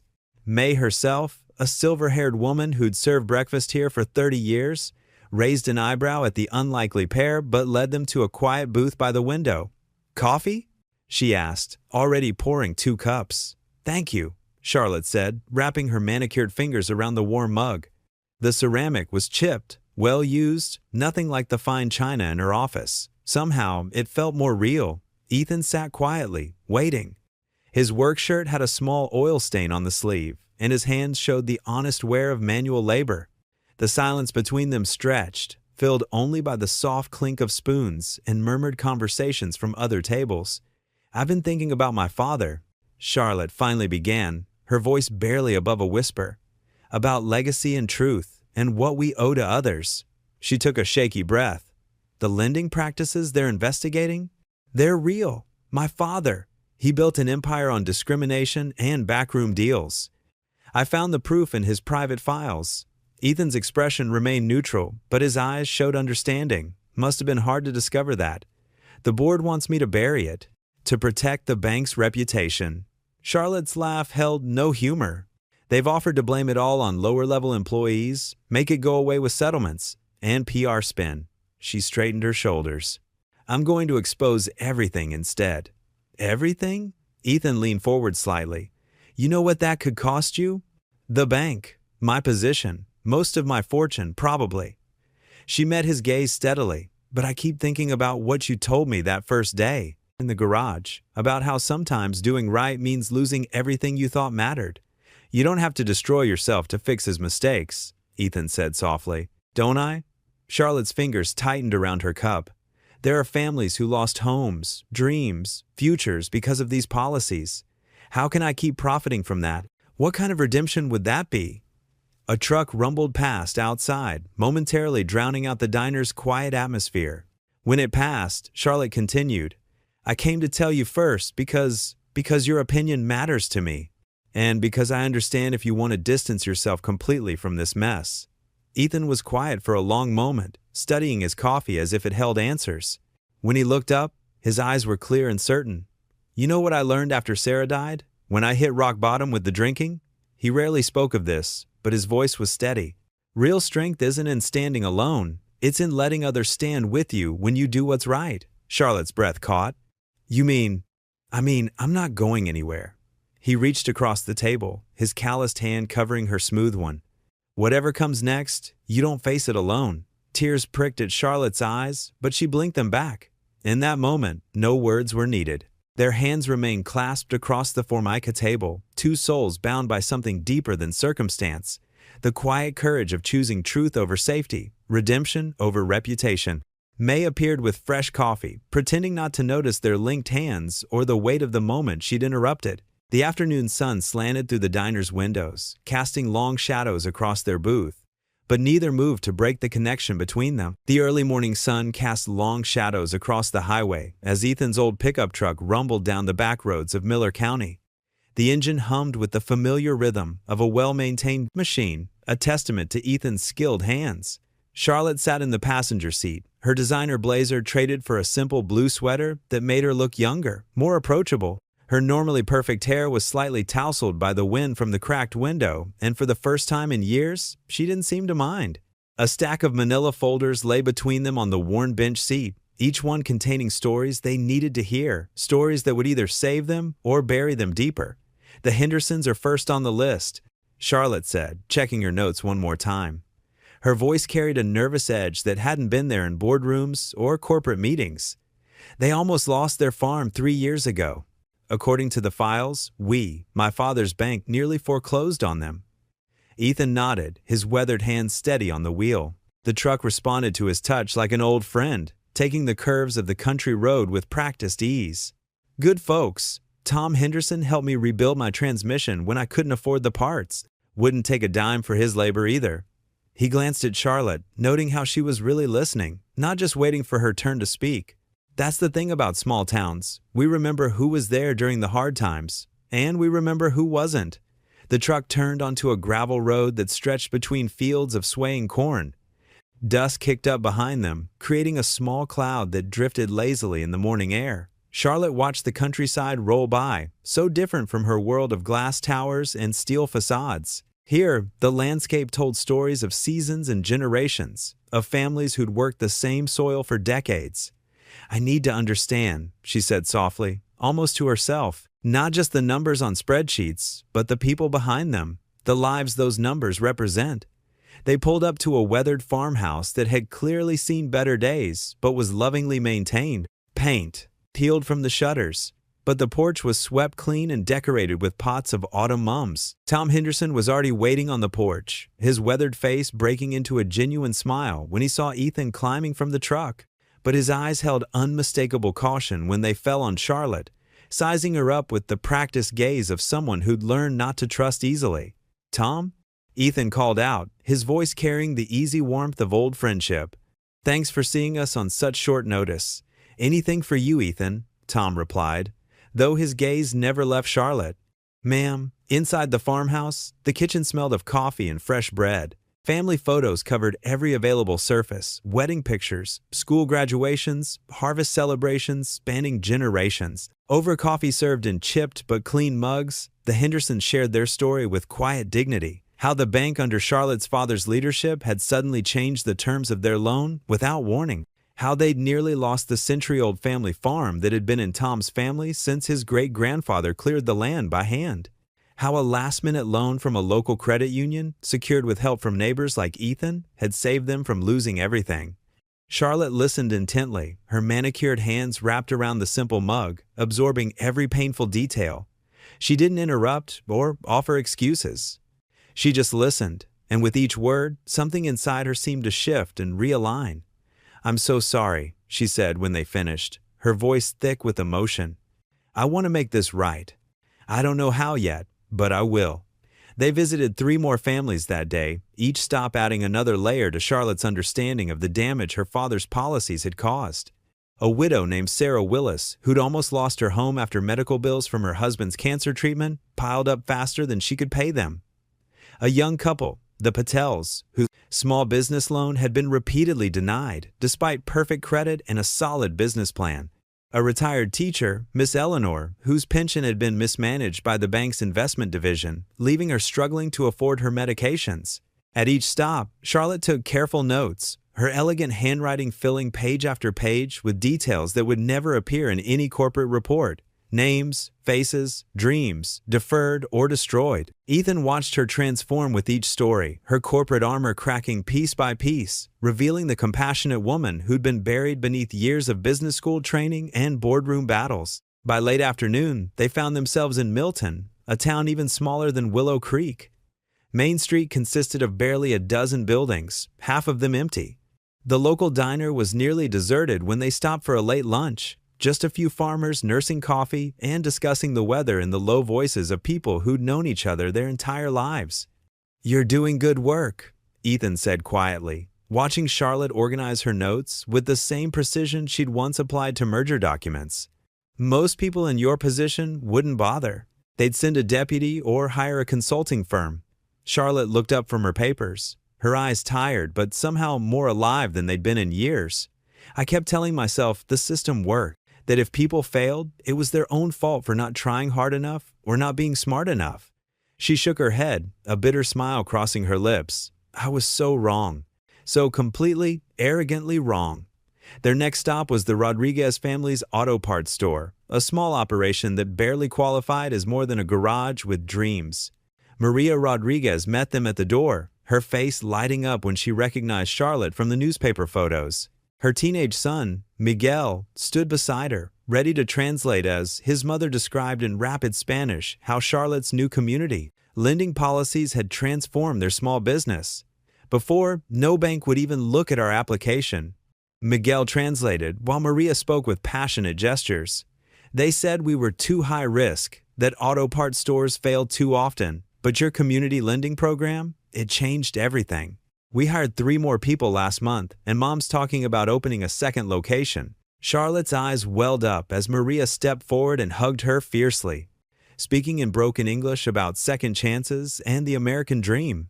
Outside, walking back to the truck under the fading afternoon sun, Charlotte wiped her eyes with the back of her hand, not caring that she'd smudged her makeup.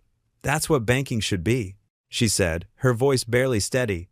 "Not just chasing profits and quarterly reports, but people helping people build better lives." As sunset approached, painting the sky in shades of gold and amber, they made their final stop at the Miller County Fairgrounds. Local families had gathered for their weekly community dinner, a tradition that had started during the Depression and somehow survived into the modern age. Someone had built a bonfire in the center of the field, and the autumn air was filled with the sounds of children playing tag between the picnic tables and adults sharing news and gossip in the easy way of people who'd grown up together. Ethan and Charlotte found themselves sitting on a log near the fire, watching the flames dance and spark. The day's testimonies lay in folders beside them, each one a story of struggle, resilience, and hope that couldn't be captured in any spreadsheet or annual report. "I used to think success was numbers," Charlotte said softly, her voice barely audible above the crackling fire and distant laughter. "Market share, profit margins, stock prices. Turns out it's names. Tom Henderson, Maria Rodriguez, Sarah Willis."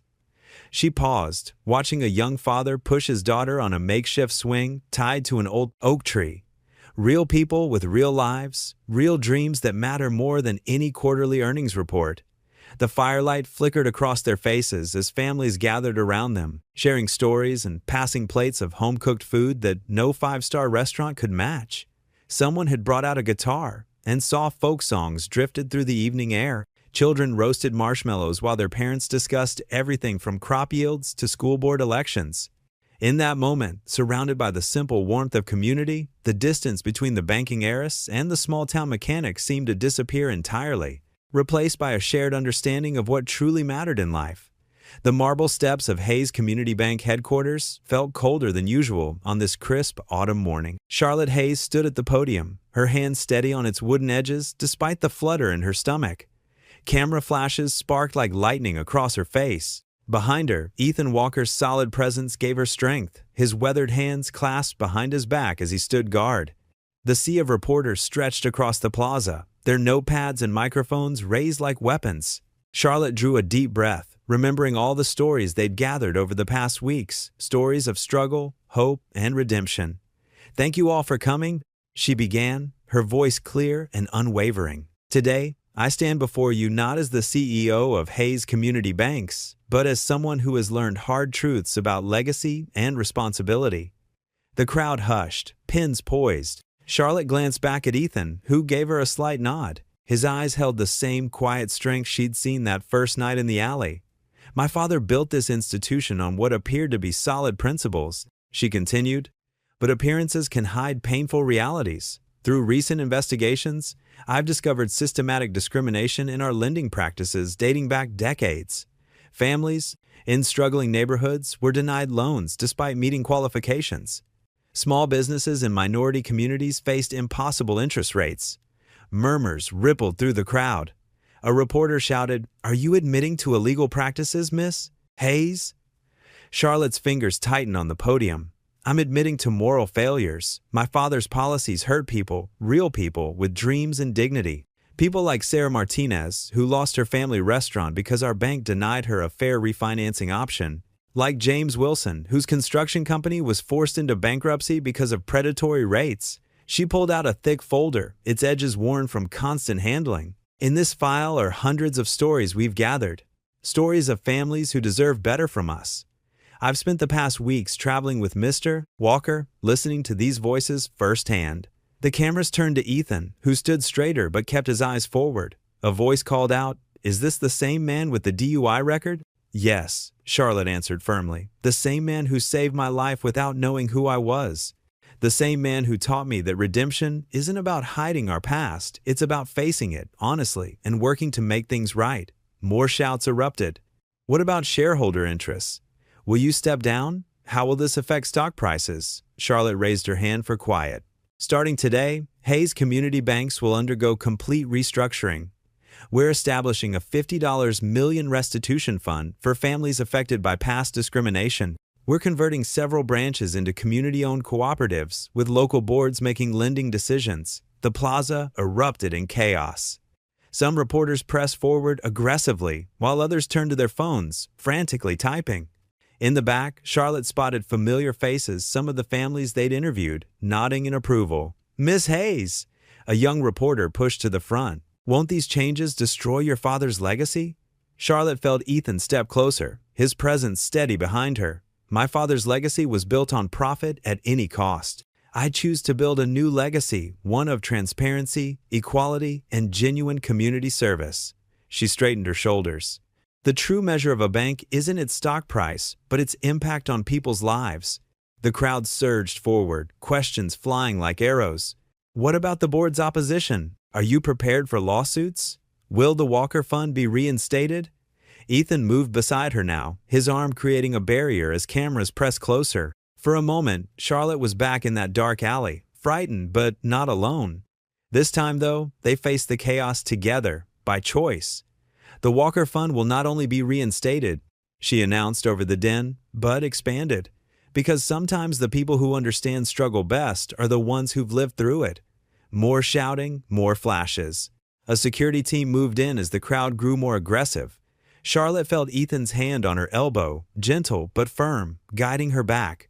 "One more question," voices demanded. "Miss Hayes, Mr. Walker." But Ethan had already shifted into protective mode, his broad shoulders creating a path through the press of bodies.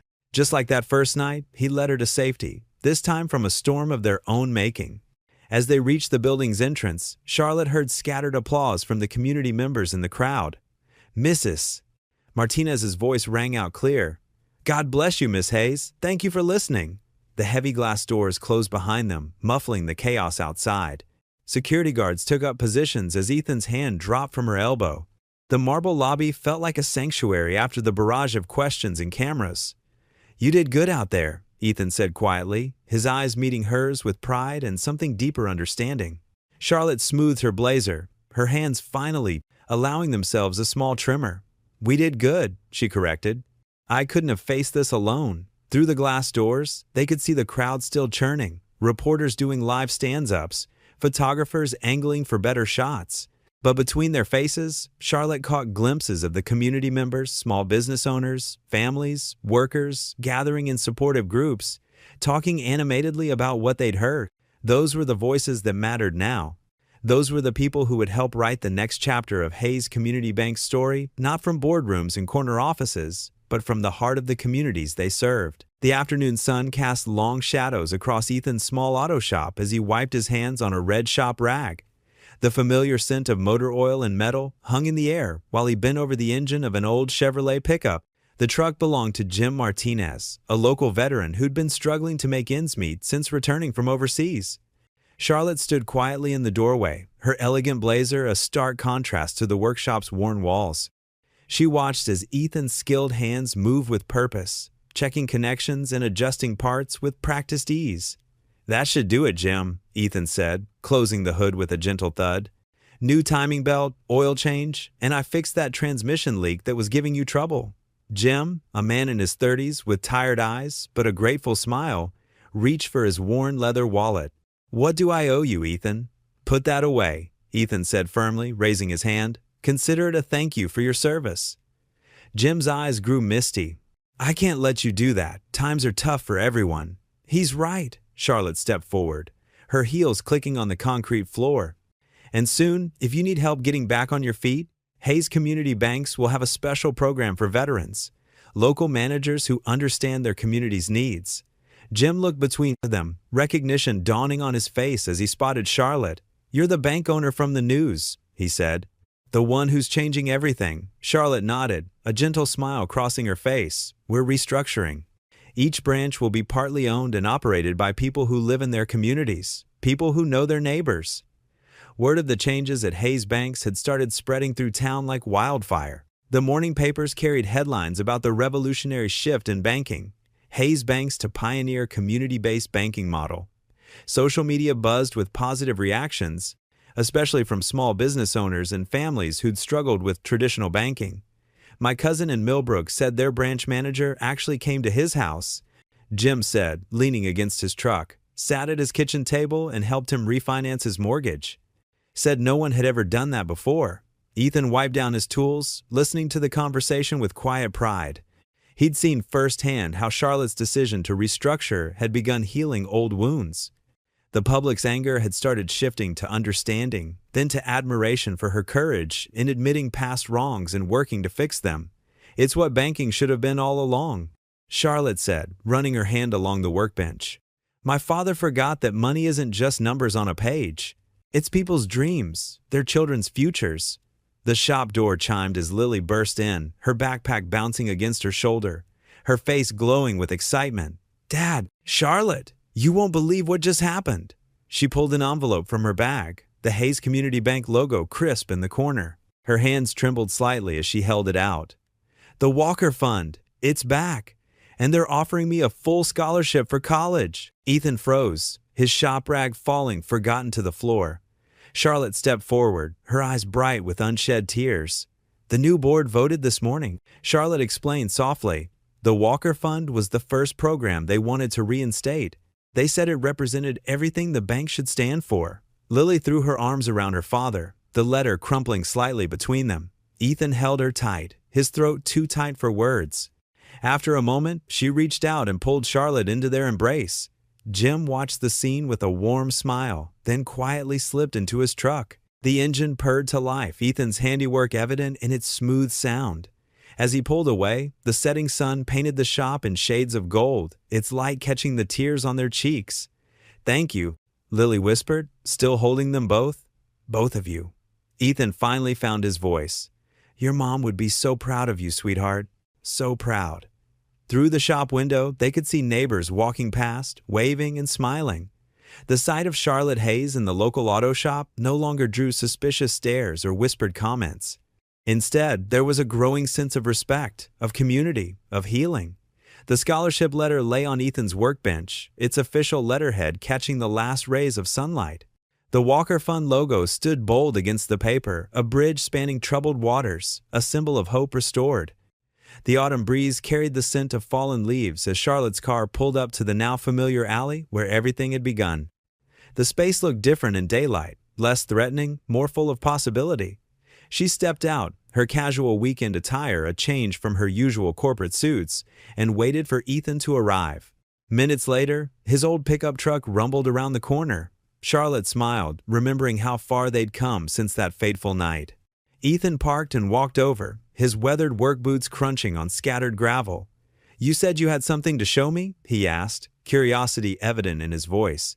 Charlotte pulled out a rolled blueprint from her messenger bag. "Actually, I have something to ask you." She spread the papers across the hood of her car, weighing down the corners with small stones. "What do you see?" Ethan leaned in, studying the architectural drawings. His eyes widened as he recognized the location. This alley? These plans? A community center?" Charlotte finished for him, with a workshop space, counseling rooms, job training facilities, and a youth center. She turned to face him fully. "I want you to help me build it. Not just the building, but the program itself. Co-found it with me." Ethan ran his hand along the edge of the blueprint, tracing the outline of what could be. "Charlotte, I don't know anything about running a center like this." "But you know everything about helping people," she countered.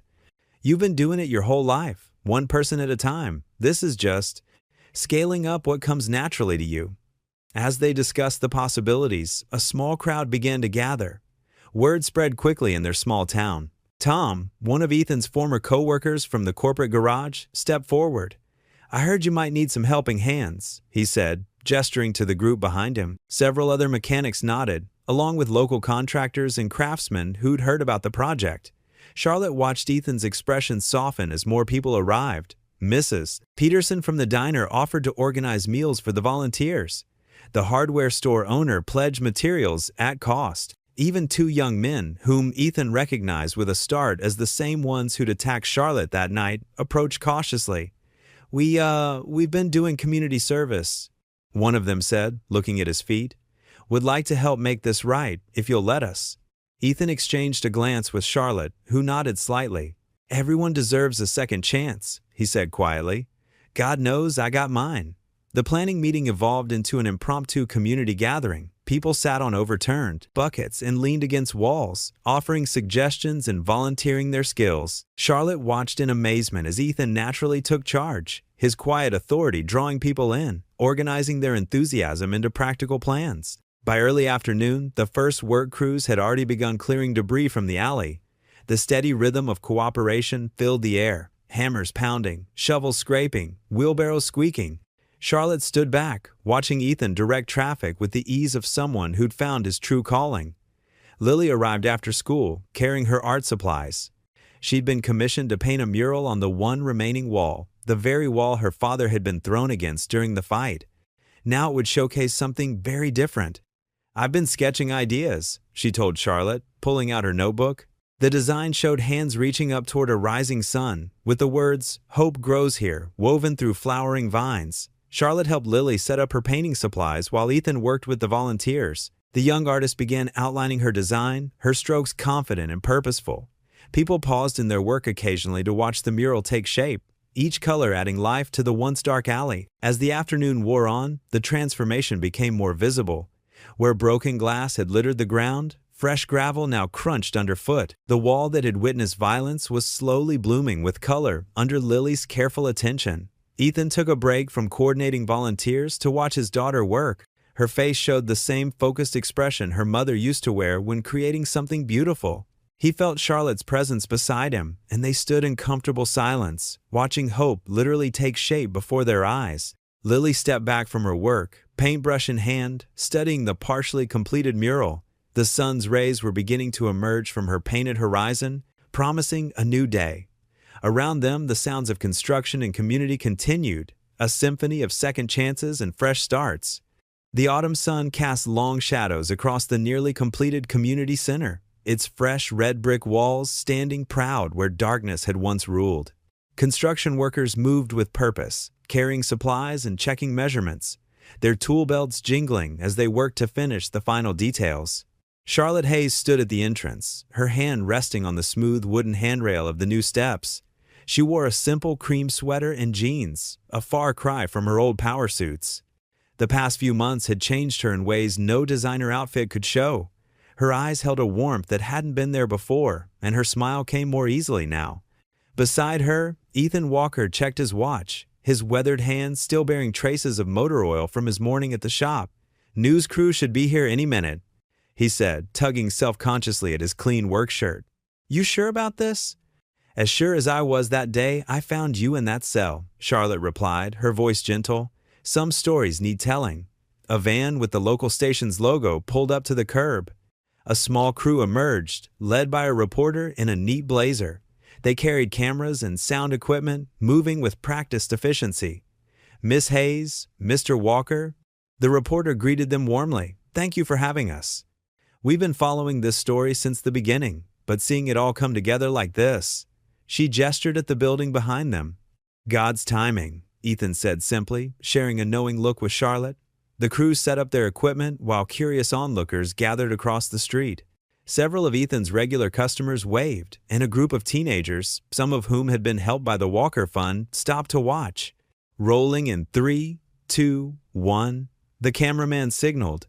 "We're here at the site of what was once just another forgotten alley in downtown," the reporter began, "now transformed into the Hayes Walker Community Center. With me are Charlotte Hayes, former CEO of Hayes Community Banks, and Ethan Walker, the mechanic whose act of courage sparked an unlikely friendship and a movement of change. Miss Hayes, what made you choose this location?" Charlotte's eyes drifted to the spot where she'd first met Ethan. This alley represented fear and darkness. Now it stands for hope and second chances. Sometimes the places that hurt us most become the foundation for healing others. Mr. Walker, you went from being arrested here to helping build this center. How does that feel? Ethan shifted his weight, never comfortable in the spotlight. Makes me think about how God works. One minute you're just trying to do the right thing, the next you're part of something bigger than yourself. The center will offer job training, addiction recovery support, and financial education, Charlotte added. We wanted to create a place where people don't have to choose between dignity and asking for help.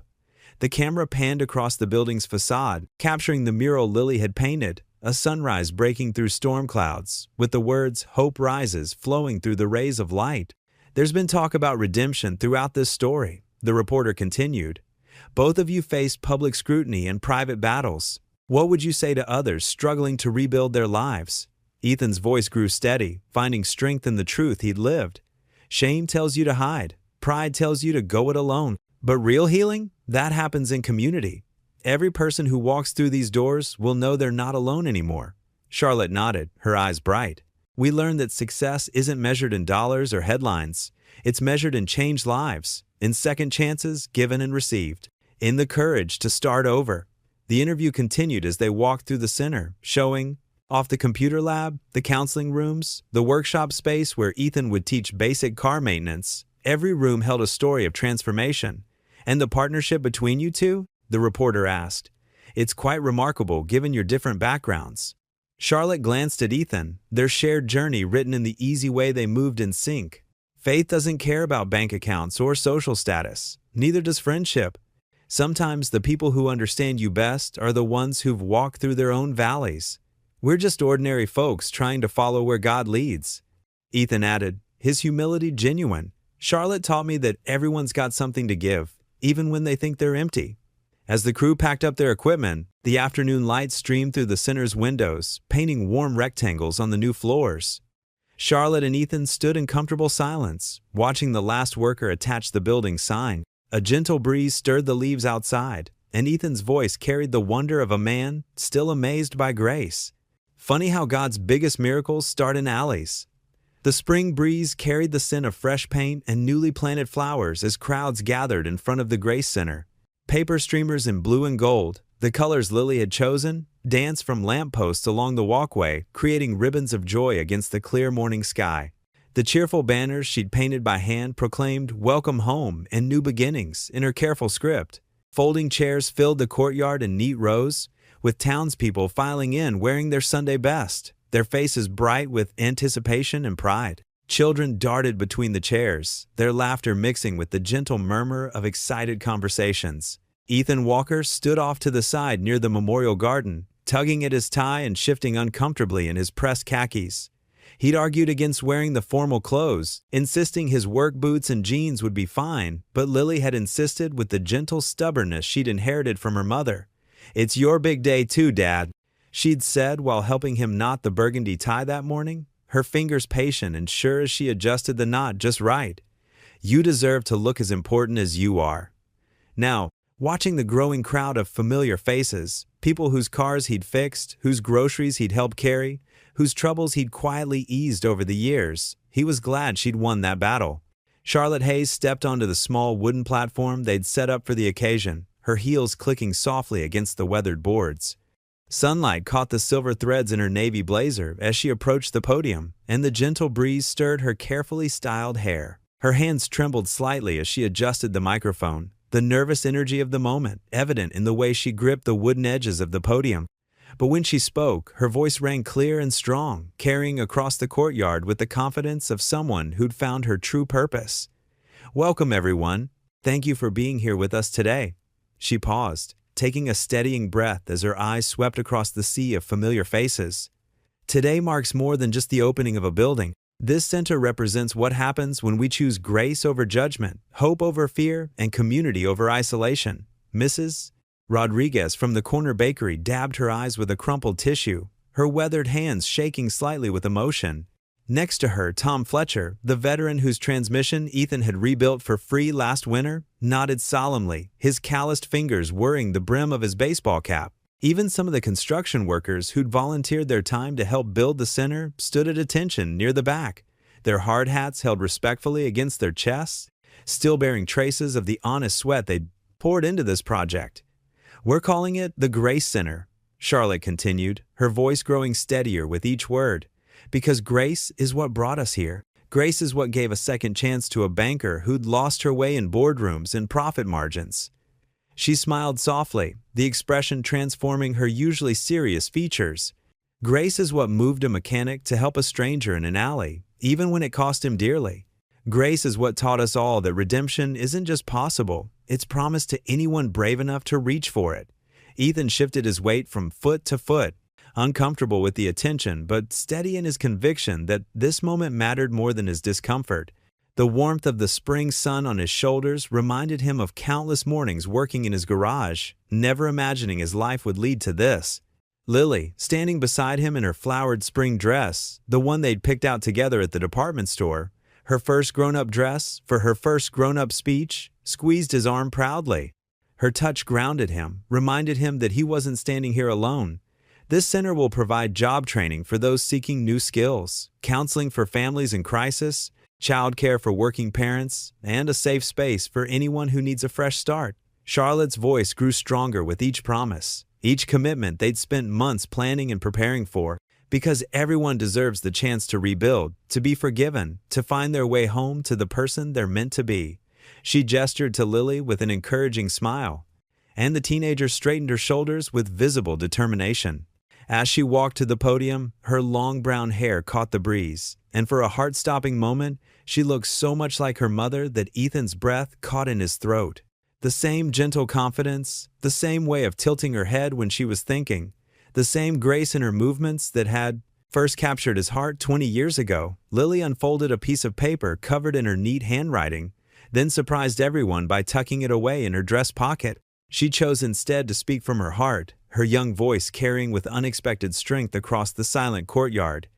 "When I was little," she began, her fingers gripping the edges of the podium, "I thought heroes were like the ones in movies, perfect people who never made mistakes, who always knew the right thing to do." A few chuckles rippled through the crowd, parents recognizing the innocent wisdom of childhood.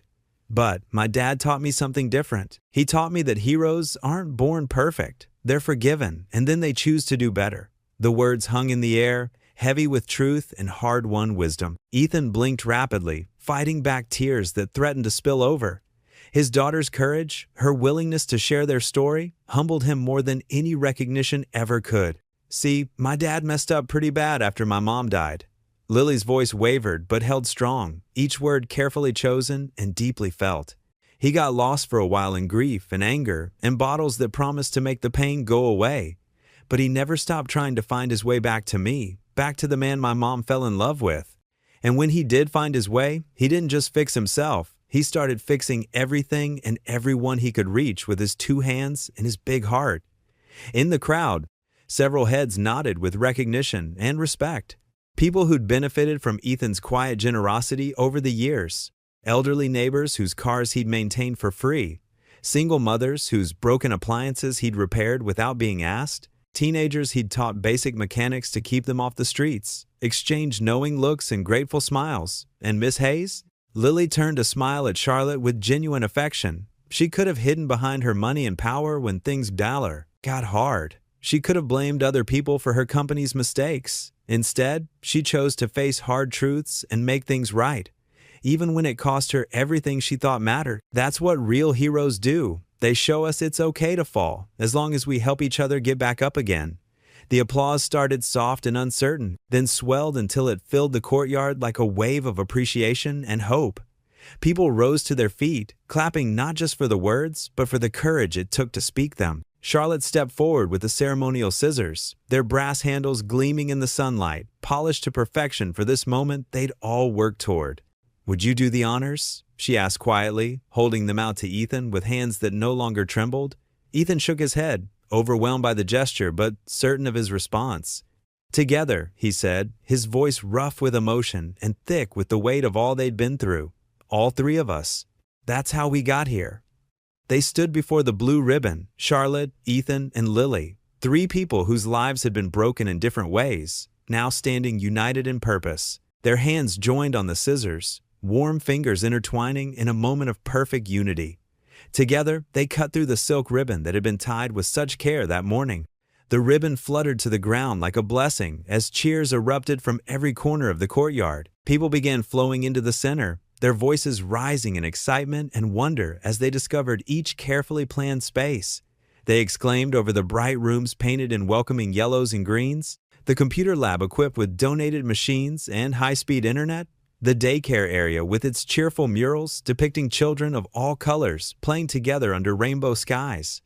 Lily's artwork graced several walls throughout the building, telling stories of hope and redemption in vibrant colors that seemed to glow with inner light. Through it all, Ethan remained on the steps, taking in the scene with quiet satisfaction and overwhelming gratitude. Children already played on the new playground equipment while their parents chatted nearby, their voices mixing with laughter and the sounds of community being born. Elderly neighbors rested on benches dedicated to local heroes, teachers, veterans, volunteers who'd given their lives to service. The whole space hummed with life and possibility, with the promise of second chances and new beginnings. Charlotte made her way back to him through the crowd, accepting congratulations and handshakes, but moving with purpose toward the man who'd changed everything. She stood close beside him on the steps, their shoulders almost touching as they watched their shared dream become living, breathing reality. The spring sun warmed their faces, chasing away the last shadows of that dark alley where their story had begun with fear and violence and the simple choice to do what was right. She turned to him, her eyes bright with unshed tears of joy and relief and something deeper than gratitude. Her fingers found his, intertwining naturally as if they'd been meant to fit together all along. The simple touch spoke of friendship tested by fire, of trust rebuilt one choice at a time, of two broken people who'd found healing in helping others heal. "You didn't just save me that night," she whispered, squeezing his hand as family streamed around them into their center of grace. "You saved us all." The setting sun painted the sky in magnificent strokes of amber and rose, casting long, golden shadows across the newly laid pavers of the Grace Center's sprawling courtyard. Each brick had been placed with care by volunteers from the community, their names etched into a small commemorative plaque near the main entrance. Ethan Walker sat on one of the sturdy wooden benches they'd installed just last week, his calloused, work-worn hands resting peacefully on his knees. The bench bore a small brass nameplate, in memory of Sarah Walker, who believed in second chances. To his right, Charlotte Hayes had settled into a comfortable, companionable silence, her usual crisp business attire replaced by soft casual slacks and a cream-colored sweater that made her look younger, more approachable. The transformation from the polished CEO he'd first met to this warm, genuine woman never ceased to amaze him. On his left, Lily leaned against his broad shoulder with the easy affection of a daughter who'd never doubted her father's love, exactly as she used to do when she was little and the world felt too big and scary. The joyful sound of children's laughter rang out crystal clear from the playground behind the center, mixing with the gentle evening breeze that rustled through the oak trees they'd planted along the perimeter. A group of kids chased each other in an endless game of tag around the bright red swings their fathers had helped install over the weekend, their voices rising and falling like music. Their pure, uninhibited joy echoed off the warm brick walls of the center, a sound that seemed to wash away years of pain and doubt. "Listen to that," Charlotte said softly, her dark eyes crinkling at the corners as she watched the children play. 6 months ago, this was just an empty lot filled with weeds and bad memories. Nothing but broken glass and graffiti. Ethan nodded slowly, his mind drifting back to that fateful night in the alley. The terror in Charlotte's eyes as those men cornered her, the cold bite of metal handcuffs against his wrists, the endless hours in that cramped holding cell wondering if Lily would ever forgive him for failing her again. It all felt like scenes from another lifetime, distant and faded. "Amazing how things change when people decide to believe in something better," he said, his voice carrying a note of wonder. A little girl with bouncing pigtails and grass stains on her yellow dress ran past them, clutching a painted rock from the butterfly garden Lily had designed and helped plant. Her mother called after her from the center's open doorway, her voice warm with love and gentle concern. "Careful, sweetie, don't trip on those loose stones." Lily smiled, watching the scene unfold with the contentment of someone who'd found her place in the world. "Remember when I used to run like that, Dad? Full speed ahead without looking where I was going?" Mom would always say the exact same thing, every single time. She sure did. Ethan's throat tightened with emotion, but the memory brought warmth instead of the sharp pain it once carried. Your mother would have absolutely loved this place. She always said the best way to heal a broken heart was to help heal someone else's. Charlotte shifted slightly on the bench, her shoulder brushing against his in a gesture that had become natural and comforting over these past months. Tell me about that night, she said quietly, her voice barely above a whisper. When you first saw those guys in the alley cornering me, were you scared? Ethan took a deep breath, watching the last golden rays of sunlight glint off the center's tall windows like captured fire. Terrified, he admitted without hesitation, but not of them, not really. I was scared of failing again, of making another mistake that would hurt the people I loved. After Sarah died, after my drinking got so bad I couldn't see straight, after that DUI that nearly cost me everything. He shook his head, remembering those dark days when each morning felt like climbing a mountain. I'd promised myself, promised Lily, that I'd never let her down again. And there I was, about to get involved in something that could have taken me away from her forever. But you helped anyway, Charlotte said, her voice filled with quiet admiration. Sometimes doing the right thing means being scared out of your mind and doing it anyway, Lily chimed in, quoting words Ethan had told her countless times during their hardest moments. That's what real courage looks like. A group of teenagers crossed the courtyard, their backpacks slung over their shoulders as they headed for the state-of-the-art computer lab Charlotte had insisted on including in the center's design. One of them was Marcus, the boy who'd helped paint the beautiful mural on the east wall, the same kid who'd once been caught stealing parts from the auto shop to sell for drug money. Now he volunteered at the center 3 afternoons a week, teaching younger kids basic computer skills and showing them that their past mistakes didn't have to define their future. Look at that, Ethan said, nodding toward Marcus as the boy held the door open for an elderly woman carrying groceries from the center's food pantry. Second chances everywhere you look. Kids who were written off by everyone else, finding out they matter. Charlotte's hand found his, warm and steady and real. That's what this place is really about. What you taught me about. That everybody deserves a chance to start over, to become who they were meant to be. Ethan turned to look at her fully, remembering how different she'd seemed that first day in her imposing corporate office. All polished surfaces, careful words, and invisible walls built to keep the world at arm's length. Now her face was open and genuine, marked by the same grace she'd learned to give freely to others. The transformation was nothing short of miraculous. You know what's funny? Lily said, sitting up straighter and tucking a strand of dark hair behind her ear. Everyone keeps talking about how Dad saved you that night, Charlotte. The newspapers, the TV reporters, everyone acts like it was this big, heroic moment. She gestured broadly at the center, at the families enjoying the peaceful evening, at the warm lights starting to twinkle on in the windows like earthbound stars. But really, you kind of saved each other. A little boy with a gap-toothed grin zoomed past on his bright blue scooter, his father jogging behind him with the patient smile of a man who'd learned to find joy in simple moments.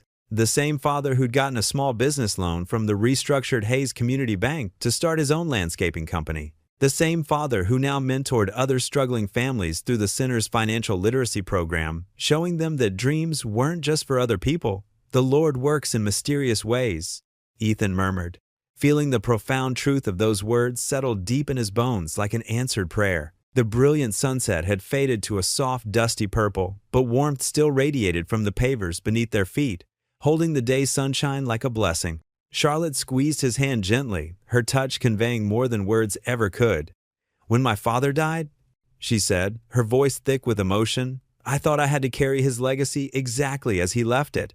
Every tradition, every policy, every cold business practice. I never imagined that honoring his memory might mean doing things completely differently.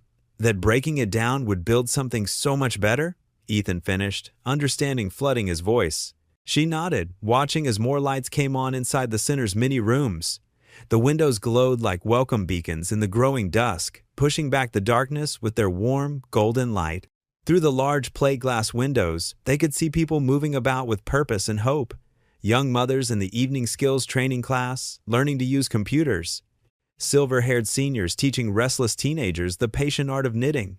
A veteran support group sharing coffee and conversation around a circle of mismatched chairs. Lily stood up gracefully, brushing off her jeans and stretching like a cat in the sunshine.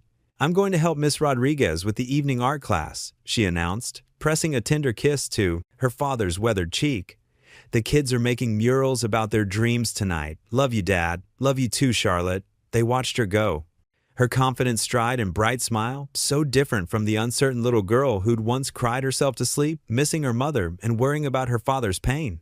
Pride swelled in Ethan's chest, pure and clean and overwhelming. Pride not just in who she'd become, but in the journey they'd all taken together. Charlotte rested her head against his strong shoulder, a gesture so natural and right it felt like they'd known each other forever instead of just these few transformative months. "You did good with her, Ethan. Really, really good. She's gonna change the world someday." "We all did good here," he replied quietly, his gaze encompassing the entire center and all it represented. The lights from within spilled out onto the courtyard in warm pools, pushing back the darkness and creating spaces where hope could take root and grow. Inside those walls, people who once would have passed each other on the street without a glance now shared stories, skills, meals, and the precious gift of second chances. The walls that had once witnessed nothing but fear and violence now echoed with laughter, learning, and the sound of lives being rebuilt one small step at a time. A commercial airplane blinked steadily across the darkening sky, its lights twinkling like a moving star, the same sky Ethan had looked up at during all those long, lonely nights, asking God for strength for just one more day, for wisdom to be the father Lily deserved. But now, instead of endless darkness, that sky was filled with real stars beginning to emerge, each one twinkling with the light of answered prayers and unexpected grace. "Maybe," Ethan said softly, his voice full of wonder and gratitude, "this is exactly what redemption looks like. What would you do if you were in their place? Comment your answer below, and let's see how you rewrite the ending." If you enjoyed the story of Ethan Walker, I handpicked the next story that you will enjoy. Please don't miss this one. Click here to watch it.